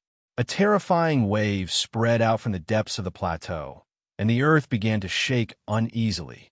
Countless plumes of smoke and dust shot up, and hundreds of square kilometers of the ground began to gradually collapse. In the underground explosion experiment area deep inside the BG Plateau, an even more terrifying scene appeared. Under the high-speed, spreading light and heat, the hard alloy experiment materials instantly melted, and then countless experimental animals and more than a dozen human figures who were obviously captives of the Empire turned into ashes. This is just a fragment of the experiment area. You can't imagine how powerful this weapon is and how much damage it can cause. Compared to this, the main cannons of the Federation's warships and the missile defense arrays of the Empire are like children's toys. Yes, when I saw the experiment report, I was deeply shocked too. I never thought that human beings could have such a terrifying weapon that seemed to be able to challenge the Creator. I also never thought that the theoretical origin of this weapon would be so simple and so beautiful. Between a small mass and a great energy, there's the unshakable speed of light. Isn't it simple and beautiful? What I can't accept is that such a simple and beautiful formula shouldn't have appeared after tens of thousands of years. Why haven't the humans discovered it when they have been living in solitude in the universe and relying on this formula all the time? Li Jiedu's bewildered and sentimental voice echoed in the room, followed by a moment of silence. Fortunately, I've discovered or found this formula, and I've used the most appropriate method to make it shine. Sulu, I can assure you that the most powerful bomb can destroy the entire harbor city at once. 100 bombs can turn S1 into a sea of fire. Do you know how many bombs are on this scorching sun battleship you're on? The question is, where should we bomb first? Because of the existence of the glory of the charter, it's very difficult for the battleship to launch the missile or for the subordinates on the ground to detonate the bombs. As such, I have no choice but to target the Bureau of Proclamation first. In the Grand Hall on the top floor of the Scorching Sun battleship, General Li Jiedu looked at Sulu on the light screen, who was busy in a common data room on the lower floor while holding a cup of coffee in his hand. The general staff had determined that the battleship couldn't be damaged in that room after some calculations. As such, he recalled the past calmly. Maybe it's because of my uncle, but I've been interested in the glory of the charter since a young age. I don't understand why the people around me are indifferent to the chips on the back of their necks and are not interested in how the charter works. I'm different from them. I'm a guy who likes to know everything. This is probably related to my genes. I got to know Chui Zedong a long time ago. After that, I got to know more about the Charter Bureau. I know a lot of secrets of the Charter Bureau. I even know that there are a lot of advanced technologies hidden in the Federation's central computer, but they are never released. They are imprisoned in the dark and cold underground. Those technologies are the results of the wisdom of the human ancestors. Why should a cold mechanical computer choose for us what we can use and what we can't? This makes me feel that the humans are like the bison on the other side of the electronic fence. Nominally, they are protected from being disturbed, but in fact, they are caged in a seemingly vast world devoid of any freedom. As such, my goal is to destroy the Bureau of Proclamation, dispel the glory of the Charter, and in the tens of thousands of years of history in which the humans in the Federation had neither freedom nor true dignity. After we regain those advanced technologies, the Federation will have a great leap forward in development as long as we can survive the first few years or decades of hard times. By then, the Empire will be no match for us. In fact, according to my plan, the second big explosion will occur on the Mo planet. The most elite armored troops of the Empire and your elder sister, the seemingly invincible Princess Huai Chaoshi, will become a few insignificant words in history. What does it mean to terminate the charter, defeat the Empire, and then destroy those 7 large clans? It means that the greatest wish of father and uncle will be fulfilled. Father and uncle are probably the 2 most powerful men in this universe. However, the goals of terminating the charter, destroying the 7 large clans, and defeating the Empire, which they have worked hard for their entire lives, will be realized in my hands. Li Zidao's voice was still calm and gentle, but Su Lu could faintly hear the craziness hidden in the deepest part of his voice. The 2 different emotions of fanaticism and coldness were intertwined. In this great era of the universe, what's the use of personal strength? The difference between humans and beasts lies in the mind. I may seem the weakest in the 3 generations of my family, but I can create a great career that is even more impressive than my father's and complete the historical mission that my uncle could not complete. The supreme glory of the Lees of Philadelphia will be inherited and carried forward by me. In the Federation's proverb, the difference between humans and beasts should be that humans have morals. Su Lu, who was silently working with his head down, raised his head and looked at the light screen above. He narrowed his eyes slightly and did not say the above sentence. His body was a little cold, but it was not because of the blood loss, but because he seemed to see the terrible scene that would happen later. The Bureau of Proclamation building stood quietly at the end of the road. Lady Tai was drinking tea on the terrace behind Mo Cho Mountain. The silently marching people were cheering and celebrating in front of the Parliament Hill. A Yuan stood on the stone steps and looked at his supporters with a smile and waved, coughing softly. On the Mo Hua planet, Madman Li was leading the armored troops in a crazy battle, and Huai Chaoshi commanded the Empire Iron Stream to go down the northern line. A support fleet of the Federation was preparing to launch dozens of missiles at the Empire War Zone, hoping to temporarily stop the enemy's fierce southward invasion. However, the captain did not know that the conventional warheads had been replaced with a warhead that they did not know. Then the explosion occurred. The skyline suddenly darkened, and then suddenly brightened up again. Countless mushroom-like smoke clouds rose in the universe. The Bureau of Proclamation building was gone. The terrace behind Mo Cho Mountain was gone. The Parliament Hill was gone, and the cheering crowd was gone. The whole world turned into black ash that was blown into the sky by the shockwave. It was a desolate and dead silence. If it was any other time, he might have tried to persuade him, but Su Lu did not. He just looked at the probe in the corner of the room and said with a slightly hoarse voice, "You are not qualified to inherit the glory of the Lees of Philadelphia. Whether it is the god of war or uncle, they're all people you can never reach because your heart is not strong enough. You are a pitiful person who has lost his direction in life. The madness you are showing now comes from the inferiority in the deepest part of your heart." After a moment of silence, Li Jiedu calmly replied, "Don't try to provoke me and make me make a mistake. You probably don't know my personality. I am a calm and even conservative person. Don't try to persuade me with words like morality and conscience. In the history of mankind, many groups that worked together to try to reform eventually fell apart and even betrayed each other, but we have never done so. Why? The stronger a person is, the more desire they have to seize power. Why have I never done so? Because I'm a person who is obsessed with morality. Since I chose to support Pabre back then, I will support him until the end. Yes, many people will die in this war. In your eyes, in the eyes of many people, and even in the eyes of the future generations, I am an immoral murderer. But I have to remind you that morality is only in the social relationships of people and can't be placed in the context of history. Back then, my father was determined to fight in the Westwoods. Generation after generation of Westwoods youths died on those planets. The Westwoods suffered for many years. Of course, this is immoral, but it is beneficial to the Federation. When a full-scale war breaks out, we will have fewer deaths. You killed Macklin at the expense of the internal strife of the Federation. Then you killed Lake, Mace Huzhu, and you even wanted to assassinate the president of the Federation. Is this really in line with the requirements of morality? You also killed that county butcher, which seems very righteous. But if you think about how you killed your two uncles with your own hands, which morality is in line with? How the Federation grows and how human beings survive in this vast universe has nothing to do with morality. It has to do with the careful design of biological instincts.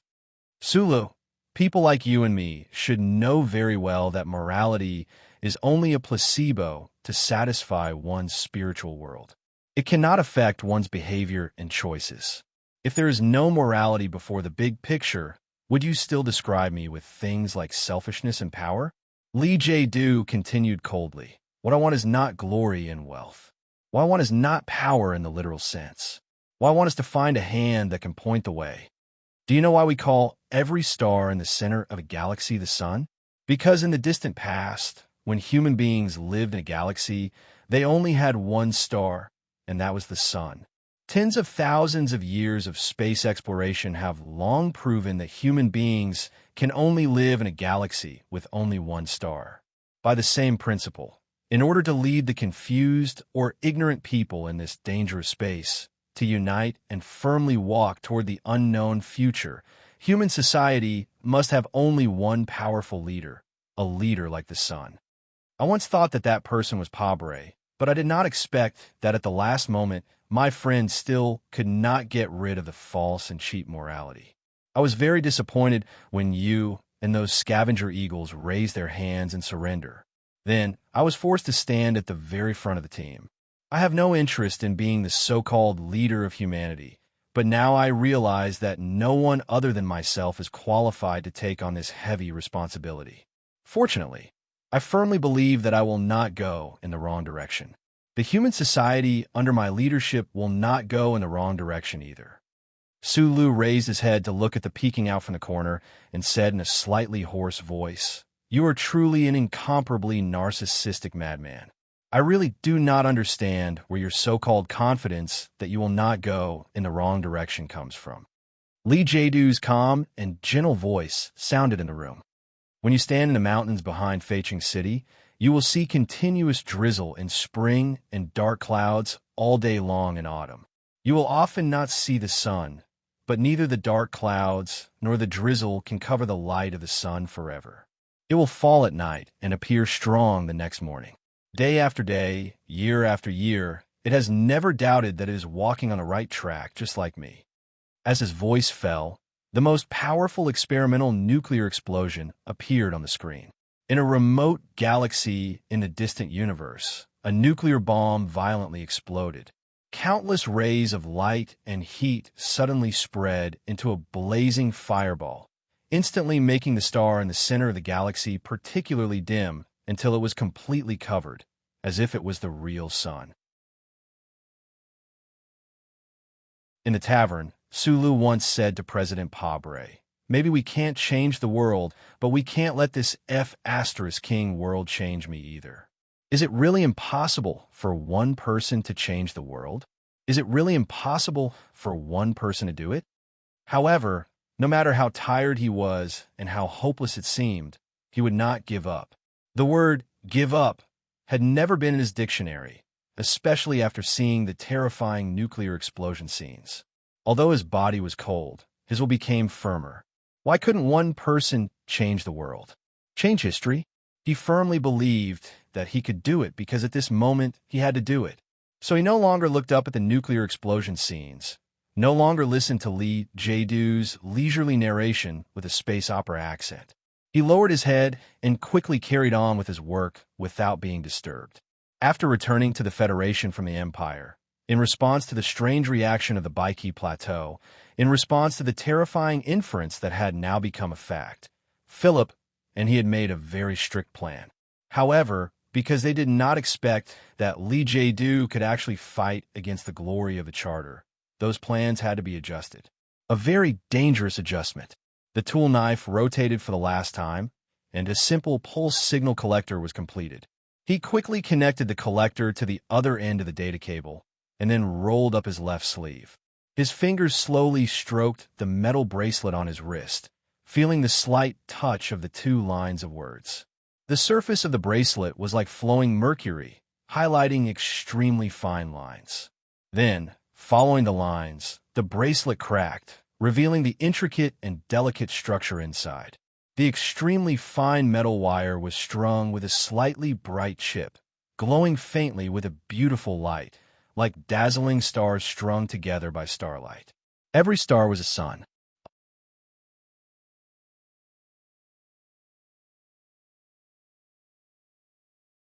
Chapter 984. Sulu put his right hand into the pocket of his tattered sports coat and took out the small device. This small device would emit a faint blue glow sometimes, but most of the time it was undetectable. It had been by his side since the large firework exploded in the atmosphere of S1 night, helping him to shield himself from the prying eyes of the glory of the charter. As a prince of the empire and the primary target of the hunt, he would be in grave danger if he were discovered by the computer of the charter. But he turned off the small device with blue glow without hesitation. Having done all this, he raised his left hand and aimed the bracelet behind his neck. The thin and sharp metal wire bounced out from the bracelet with a chee sound, as if it had smelled something. Being able to remove or replace the identity chip behind his neck was the big secret of this uncle and himself. Some people had guessed this secret, but nobody had been able to confirm it. However, Jingzhou didn't destroy the probe in the room ahead of time. It was because he didn't care if Li Jiedu or more people on the battleship saw the scene. Only one of them could survive that day. It was meaningless to keep the secret if one of them was going to die. The sharp metal wire pierced into the back of his neck. It was unknown whether it was because of the pain or because of the cold, but small bumps appeared all around that patch of skin. Then, the metal wire suddenly tightened and began to tremble violently. The sharp tip of the wire was like a frightened snake that desperately drilled downwards. The feeble electric current was transmitted from the metal wire of the bracelet, connecting his nervous system instantly. Sulu shivered because of the excruciating pain amidst the faint burnt smell. A moment later, the bioelectric current in the nerve bundles in his body reached the chip behind his neck slowly. After being imprinted with the unique identity information, the bioelectric current was emitted as a pulse signal. The pulse signal was captured by the simple pulse signal collector by his side and transmitted to the signal amplifier outside the battleship via the data line among the corpses lying in the pool of blood. The pulse signal carrying the identity information left the fully enclosed ghost battleship through the amplifier, entered the dim edge of the light, and was transmitted to the planet in the distance. It passed through space and arrived at the atmosphere above the Capital Special District. After the final information filtering, it entered the super-large receiver behind the Bureau of Proclamation building on the outskirts of the capital. Inside and outside the Bureau of Proclamation building, officials and gangsters were searching nervously. The old director and Lin Banshan were looking at the empty screen with a complicated expression, secretly praying that Su Le could save the Federation, but they did not know that the signal of that person had already reached here and went deep underground.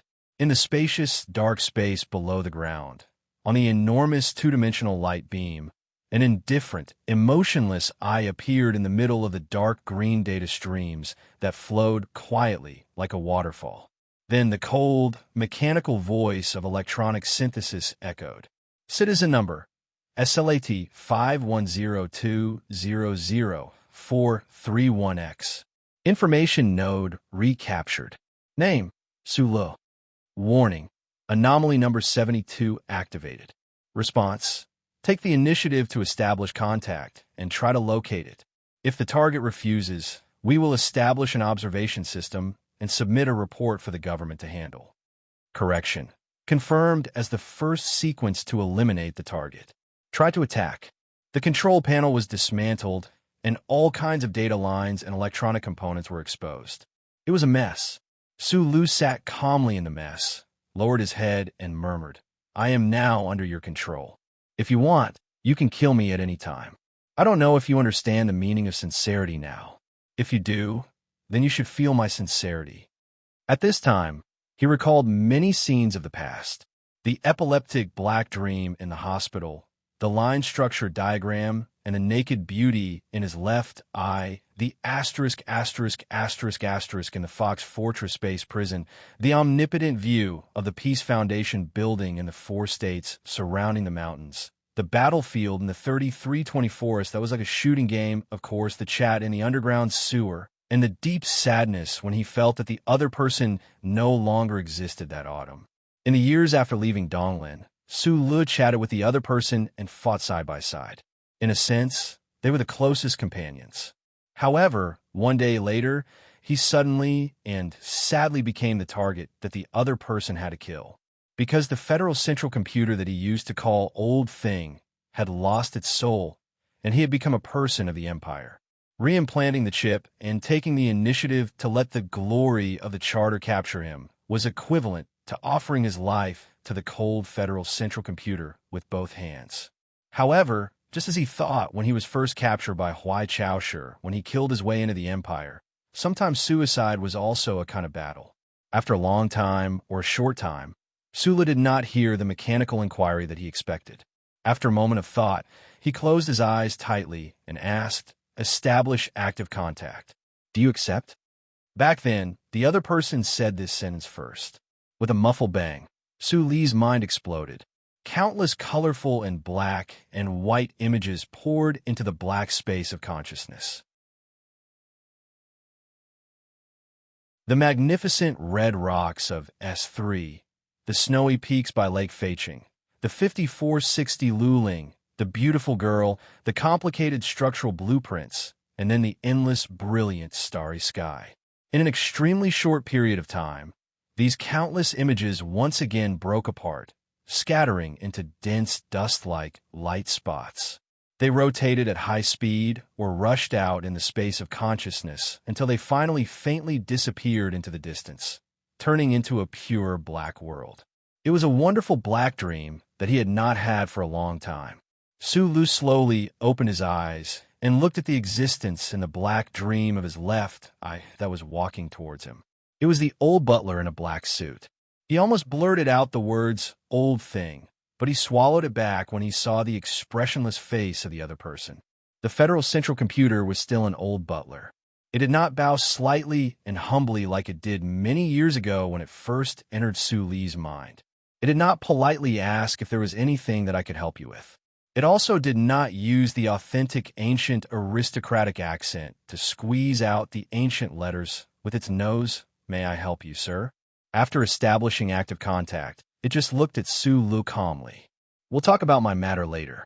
Regarding the bad egg that caused the destruction of the previous civilization, you definitely remember it better than Philip. You also know the current situation. So, I want to know, can you directly kill Li Jiedu through the chip behind your neck?" The federal central computer replied indifferently and mechanically. According to the core regulations of the charter, the central computer is strictly prohibited from any physical operation. The other party is not abnormal, so it is not possible to establish two-way contact with the chip. At the same time, this proposal seriously violates the 3 highest laws. Don't mention the 3 highest laws to me. I've seen you violate the 3 laws, and I know that the group of 5 who set the program will definitely set an exception for you when faced with the great crisis that caused the destruction of the previous civilization. The federal central computer didn't refute it. After a moment of silence for 0.002 seconds, it replied mechanically, "The Scorching Sun battleship doesn't have a remote control chip, and the internal signal shielding system of the battleship is complete. No information can be captured except for the information in your chip." Sulu raised his thick eyebrows slightly, asking, "Does this mean that you won't kill me directly?" "Yes." Having received a firm and mechanical answer, Sulu ordered without hesitation, "Very good. You have to do something for me before you mobilize the federal forces to find me and kill me." The federal central computer fell silent. Sula didn't pay any attention to its reaction. Looking at the data in the control panel with his right eye, Su Lu said quickly, "I want you to find the data on the modification of the Scorching Sun battleship, including the distribution of all the control chips in the battleship, the circuit structure, and the design of the data partition. I want to hack into and control the signal transmission system of this battleship. I need your help with some technical details." Then, he looked at the charter computer in his left eye and said, "Let's fight side by side one more time." No sooner had he said that than countless white light specks appeared in the black space, and then they condensed into a clear diagram, which entered Su Li's mind and formed a Scorching Sun battleship in his consciousness. The diagram of the Scorching Sun battleship was marked clearly, both the distribution of the control chips and the circuit structure. The moment the diagram appeared in his mind, Su Lu gripped the two exposed data cables tightly with his hands. With a grunt, he forcibly mobilized the remaining Jinqi in his body and sent it into the data cables like dripping water penetrating a rock. The marvelous signals sent into the data cables started traveling rapidly in the complicated circuits of the Scorching Sun battleship. Different from the mecha, the battleship was much larger and more complicated. Sula couldn't find out where his Jinqi had come into contact with through the transmission and feedback. All he could do was to find out where his Jinqi had come into contact with, like how a blind man groped the statues of the group of five. It was at this moment that the Federal Central Computer played an important role. The feeble signals came from the outside of the battleship and entered the chip on the back of Jing Jiu's neck. Then, the signals mixed with his Jinqi and entered the circuit structure of the Scorching Sun battleship. The three-dimensional map of the Scorching Sun battleship in his left eye suddenly glowed, as if it had become a real entity. Staring at the red lines flowing chaotically in the circuits, Su Lu vaguely realized that they were the Jinqi he had sent into the system, feeling refreshed. It was unknown what kind of chip the true energy had encountered, what kind of circuit it had gone through, and what kind of program it had activated, but the weak signal from the Federation's central computer, which was moving forward along with the true energy, was able to give a clear judgment. At this moment, the Federal Central Computer was the guide and the mine detector, and Su Lu was the driver of the heavy military truck. Back then, in the mulberry forest of the Empire's Liban planet, Su Lu and Huai Chaoshi's teamwork was already unimaginably powerful. Under the alloy blades, the rebel army's mecha were completely annihilated. However, this did not change the fact that Su Lu and the Federation's central computer were the most powerful team in the universe. Su Lu kept pumping the remaining Jinqi in his body into the control circuit of the battleship. His face grew paler, but his eyes grew brighter and brighter. The beads of sweat due to his weakness dripped down from his forehead and landed on his legs. But he couldn't find the most critical chips for the signal transmission system of the battleship for the moment. It was then that the control panel of the battleship gave out a crisp beep.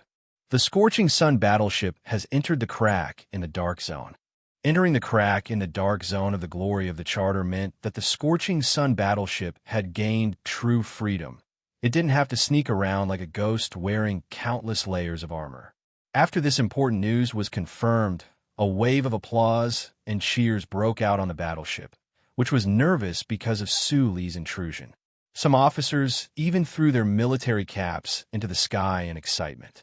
Standing by the observation window and looking at the light screen, Li Jiedu still had a calm expression, even a hint of nonchalance on his face. The blue veins on his hands behind his back could be seen vaguely. It was because of the quietness in the room on the lower floor of the battleship, because of the unknown purpose of Su Li's actions, because of the metal wire that came out from his bracelet, and because of his uncle whom he feared the most but hadn't shown up yet. All of this made him feel a sense of danger. "Detonate number 1 right away," he ordered with a gloomy expression. The officers looked at him in bewilderment, not understanding why the general gave the order so early. It was well known that the battleship had just entered the dark zone, so safety wasn't guaranteed yet. Yet, nobody dared disobey the general's order. A finger pressed the red button forcefully. On the snow-covered lawn, Han Chu's face seemed even paler, which made the formal suit on his body even darker. He stared coldly at the Constitutional Bureau officer in front of him who was using the scanner to search for bombs. He frowned with some disgust and said to Zhang Xiaohua beside him in a gloomy voice, "At this speed, we'll definitely be dead by the time they find it." Yes, if nothing unexpected happened, a nuclear bomb hidden 7 kilometers to the east of the Bureau of Proclamation would have already exploded. The huge amount of energy produced by the nuclear fusion reaction of light atoms would have reached this lawn in a very short time.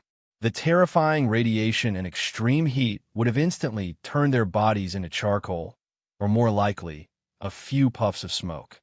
At that time, they wouldn't have had the chance to enjoy the nuclear electromagnetic pulse and the spectacular shockwave that was about to arrive. However, the nuclear bomb didn't explode, so the pale-faced Han Shu was still pale-faced. His hands were still in his black formal suit, and his tone was still gloomy as he complained to Zhang Xiaohua about the same things. The nuclear bomb of the Bureau of Proclamation didn't explode. There were no explosions at the back of Macho Mountain, Parliament Mountain, or the front line of Emohua Planet. Dawn, noon, dusk, or late at night here were still quiet. The snow and rain lingered as if nothing had happened. "General, there is no feedback signal from Planet 1. No explosion." The officer looked at Li Jiedu with a terrible expression and reported in a trembling voice, "According to the calculation, the command sent by the battleship should have been intercepted or blocked by the Federal Central Computer. It was almost impossible for the command to be intercepted in full frequency. The only explanation was that all the signals sent by the Scorching Sun battleship were still blocked by the glory of the Charter, but the battleship had already entered the gap between the dark zone and the dark zone. How could such a situation occur?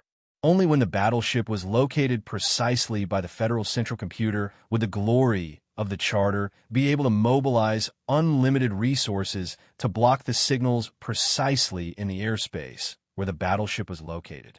The officers in the hall looked at each other anxiously and helplessly, but they couldn't figure out the reason. Then, they noticed that General Li Jiedu was gazing at the light screen in silence. He was gazing at a corner of the light screen in a room on the lower floor of the battleship. In the blurry scene, the man in tattered clothes and stained with blood lifted his head and said to the camera in a hoarse voice, "Are you curious why the signals sent by the battleship are blocked even though it has entered the gap between the dark zone and the glory of the Charter?" Li Jiedu furrowed his brows and remained silent while gazing at the light screen. "The battleship is covered with plates, and the signal is blocked in the internal compartments. There isn't even a chip for remote control. Li Jiedu, you're indeed familiar with the operating rules of the Charter, and you've done it thoroughly. After the battleship enters the dark zone, it will be out of the sight of the central computer," Su Lu said to Li Jiedu expressionlessly while looking at the simple pulse signal collector beside him and a long data line extending to the outside of the battleship. "But I have a chip on my body. I can turn myself into a signal node on the edge of the glory of the Charter, and I can turn myself into a chip for remote control on this battleship. You might be proud of your understanding of the Charter, but you people have forgotten one important fact. I'm the one who understands it the most in this universe." This was the final plan. It was a plan that Philip and Jing Jiu hadn't thought of when they were in Bermuda. It was a plan that Su Lu had devised temporarily when the small white MXT mecha took off along with the Scorching Sun battleship. From the moment he entered the battleship, he had never thought that he could rely on himself to defeat a battleship and the thousands of enemies on the battleship. From the beginning to the end, his goal was to turn himself into a screw to destroy the operation of the battleship, or to turn himself into a chip that kept sending signals firmly wedged into the battleship. The long data line drifting outside the battleship was like a small and crude signal amplifier. Compared to the huge body of the Scorching Sun battleship, the data line was like a small thread that could be ignored. However, it was this thread that emitted the pulse signals of the chip on the back of Su Li's neck, which guided the direction of the Charter computer in the vast universe. After a long moment of silence, Li Jiedu's voice rang out indistinctly. As the crown prince of the empire who must be killed by the Federation, You've placed yourself in the most conspicuous position in the glory of the charter. Aren't you afraid of death? Sulu raised his pair of thick and inky eyebrows that looked like a pair of straight blades, as if they intended to fly up. At least you'll die in front of me, he said with a grin while looking at the probe. The grin on his face, full of perseverance and ferocity, looked particularly brilliant on his blood-stained face. The bracelet on his left wrist wasn't closed, and the tiny metal chip inside it glowed dimly like the starlight. The other end of the long data line was shining brightly like the actual starlight. As long as I'm on this battleship, you won't be able to give the order to detonate those bombs. The dark zone of the glory of the charter? The places I'm on aren't very dark. Looking at the probe, Sulu said to the general who wanted to lead the world to the unknown future by force at the expense of destroying half of the world. If you really want to become a son, you have to send someone to kill me first. Come on, open the alloy gate and let your subordinates and mechas come to kill me. That's the end of the story.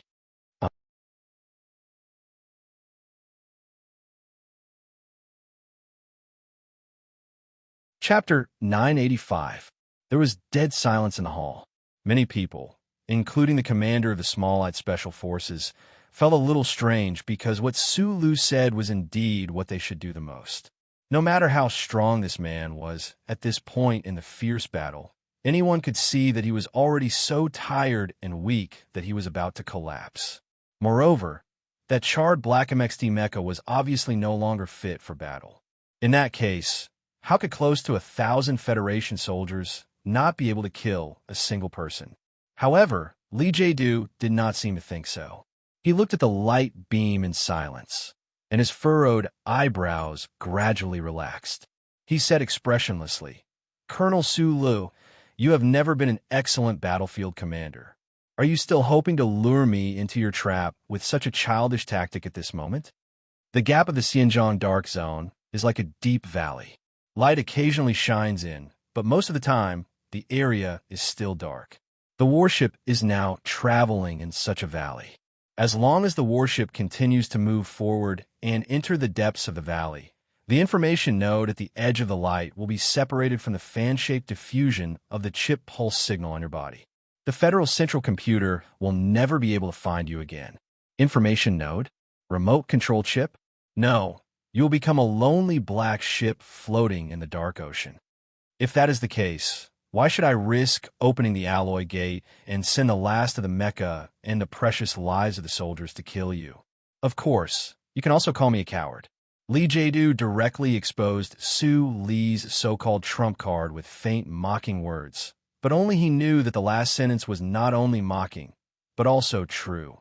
He knew what kind of ability his uncle had, so he was very careful with his uncle's students.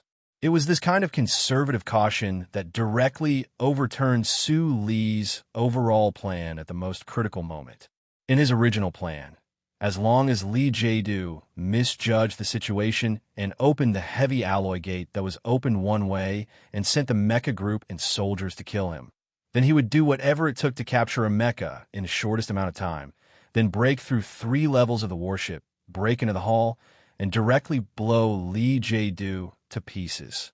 He was indeed exhausted, and the true chi in his body was almost depleted. He was on the verge of death, but he was still full of confidence as he silently waited for this seemingly crazy plan to begin.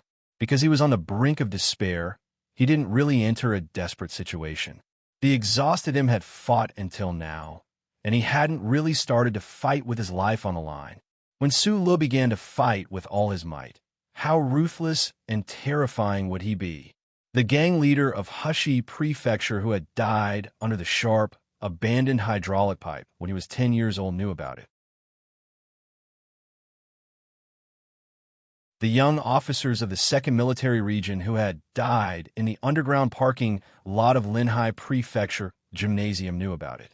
The security door of the Husk Institute that had been hacked open by the Taiping Axe knew about it. Macklin, who had been stabbed to death by a pen, knew. Butcher Kitan, who had been at the peak of his life, knew. Lake Meths, who had died under his gun, knew. Glacier in the north of 5,460 knew. Forest in the forest at 3,320 knew. The members of Group 7 by the mountain stream knew. He knew. Lee Jae-do also knew. Perhaps it was because he knew this that Lee Jae-do was able to clearly identify the problem when the detonation command failed. He was cautious and did not leave any loopholes. However, sometimes being too cautious and meticulous was the most direct reason for making a fatal mistake. Warning: the battleship is about to enter the depths of the gap in the dark area. The information node and the fan diffusion zone of the chip pulse signal on your body will be separated in 4 minutes. The active communication will be interrupted. The final crazy attack plan had to be terminated before it could be carried out. Then, the Federal Central Computer made a helplessly alarming sound. The time was running out. Su-lun narrowed his eyes and looked at the probe that had disappeared into silence. He held the exposed data cable tightly and suddenly asked, "Can you directly control the battleship through me?" Earlier, he had already found a few inconspicuous but very important chips in the huge circuit system of the battleship. Since he had become the large remote control chip in the battleship, Su-lu suddenly had an extremely bold and even absurd idea in his mind. The Federal Central Computer replied mechanically in his mind, "The distance is too far. The orderly pulse signal that can reach the dark area is too weak. Full control cannot be completed." Su-lu was not surprised by this answer, because Lee Jae-do had also made a similar judgment. He continued in a deep voice, "If you can't control, then destroy it. The key chips that send the instructions are located deep inside the battleship. I can't pass through the alloy gate. Help me destroy them." The temporary information node of humans cannot withstand such a large amount of data impact. Even if you can endure the pain, the reference chip will be severely damaged. The data intrusion is not strong enough to complete the task of destroying the battleship chip. The strange things in my body may be able to. Earlier, you used the biocurrent pulse to carry my consciousness to find the battleship's control chip. Now, you want to use your consciousness to directly control those chips through the biocurrent pulse. I did that before. A battleship is not a mech. The experiments you did back then, as well as the control that anomalies 1 to 71 did, were still simple bioelectric pulses that stimulated a direct reaction of the corresponding components of the mech. It was not true communication and control. What's the difference between the two? The latter means that there are two completely different worlds that have completely different rules. That is a myth. Myths are all written by people. Even if you are absurdly trying to write this myth, and the biocurrent pulse in your body is indeed powerful, the source of the pulse has been exhausted in the previous battle. The tiger said that a human's head is only 7.5 kilograms, but it can burn slowly. It can burn for a while. You will die. I will never die. I don't think you can do it. The conversation that happened in Su Lee's mind and the communication between his consciousness and the Federal Central Computer was completed in an instant. He slowly narrowed his eyes and felt the dry face of Ma San in his eyes. Looking at the lines in his left eye, he knew that it was finally time to fight for his life. He had fought with guns, sticks, and knives many times in his life, but he had never fought like this. He had no experience, and he had no confidence. However, as the saying went, since he had started to run magnificently, he was naturally not afraid of accidentally falling. So after a short silence, he calmly replied, "I can." His slightly trembling body supported his tired body, and he stood up with great difficulty. He took a deep breath, and his rock-hard chest puffed up high. Then, it suddenly shrank, and his eyes instantly brightened by several times. His strong will continued to squeeze out the last of his true chi. Every pair of muscle fibers were violently rubbing against each other. Even the air seemed to be able to hear the sour sound. Because of the rubbing and squeezing of the muscle fibers, the tired body trembled more and more violently.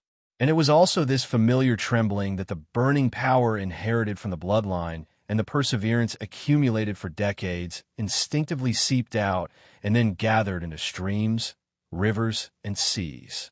This magnificent burning power entered the chip along the meridians, mixed with a weak data stream transmitted by the Federal Central Computer and transmitted to both arms. Then, along the data cable tightly held in his palms, it was quickly instilled into the battleship system. At this moment, Su Li's sensitivity to his body was lowered to an unprecedented level. He could not feel the sweat dripping down from his hair, could not feel the extreme soreness coming from his muscles, and could not even feel if his skull was still there. He could only feel a sharp alloy knife cutting into his skull, and then countless needles mischievously and cruelly piercing into his brain.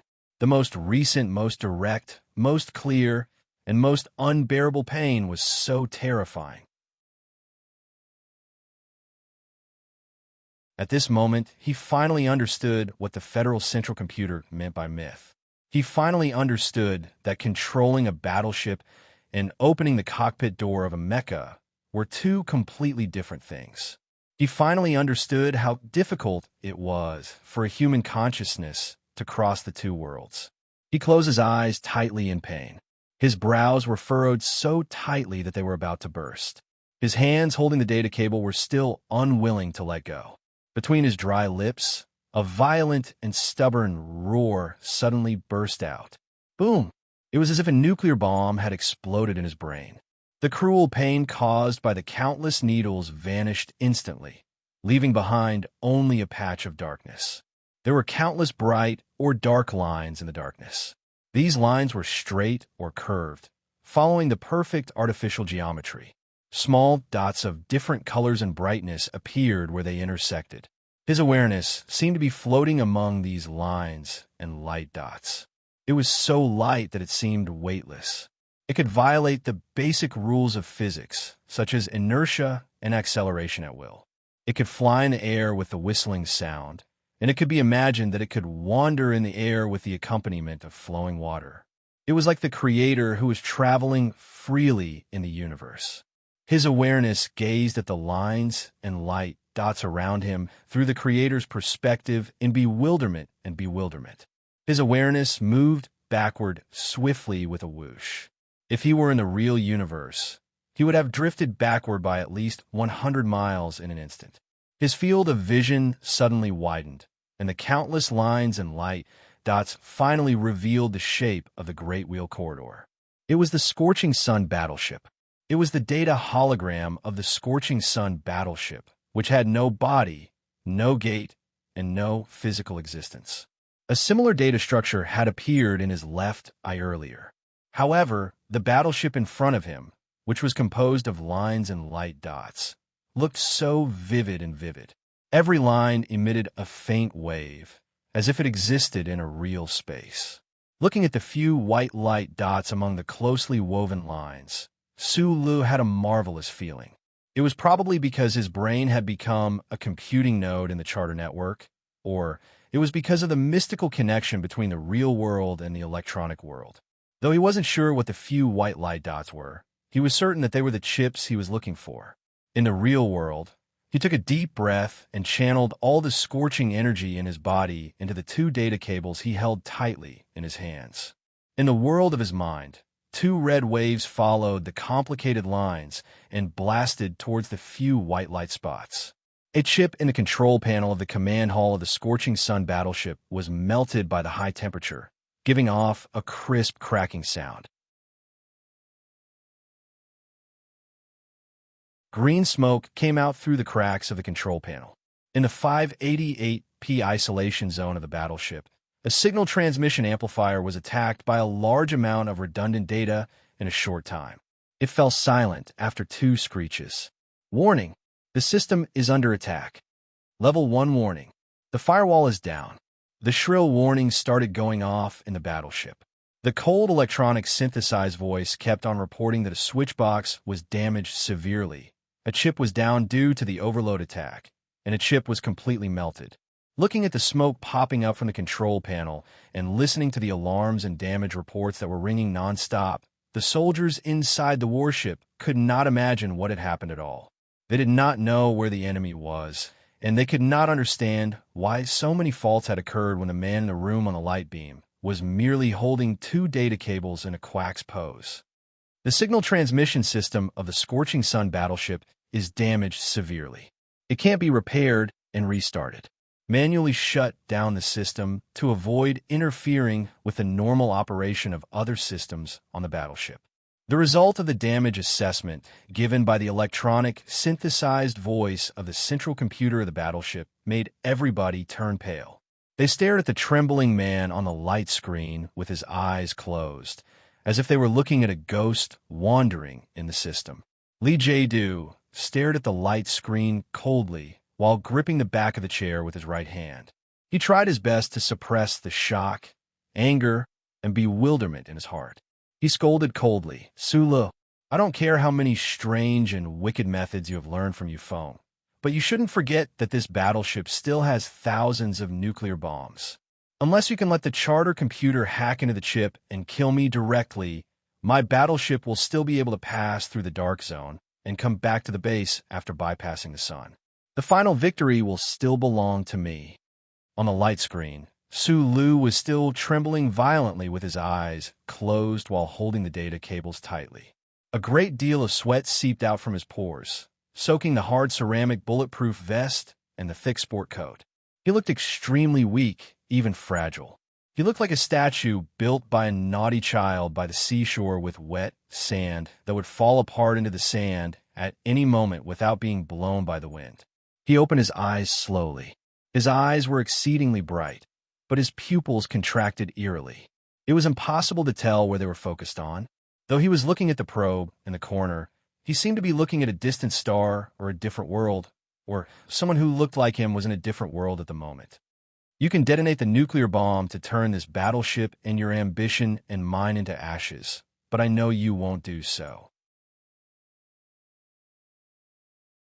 It's because you're conservative, cautious, and narcissistic.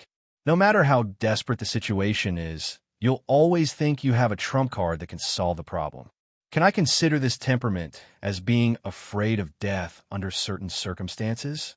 As for your claim that the final victory will belong to you, are you really sure about that? How far will the final victory be?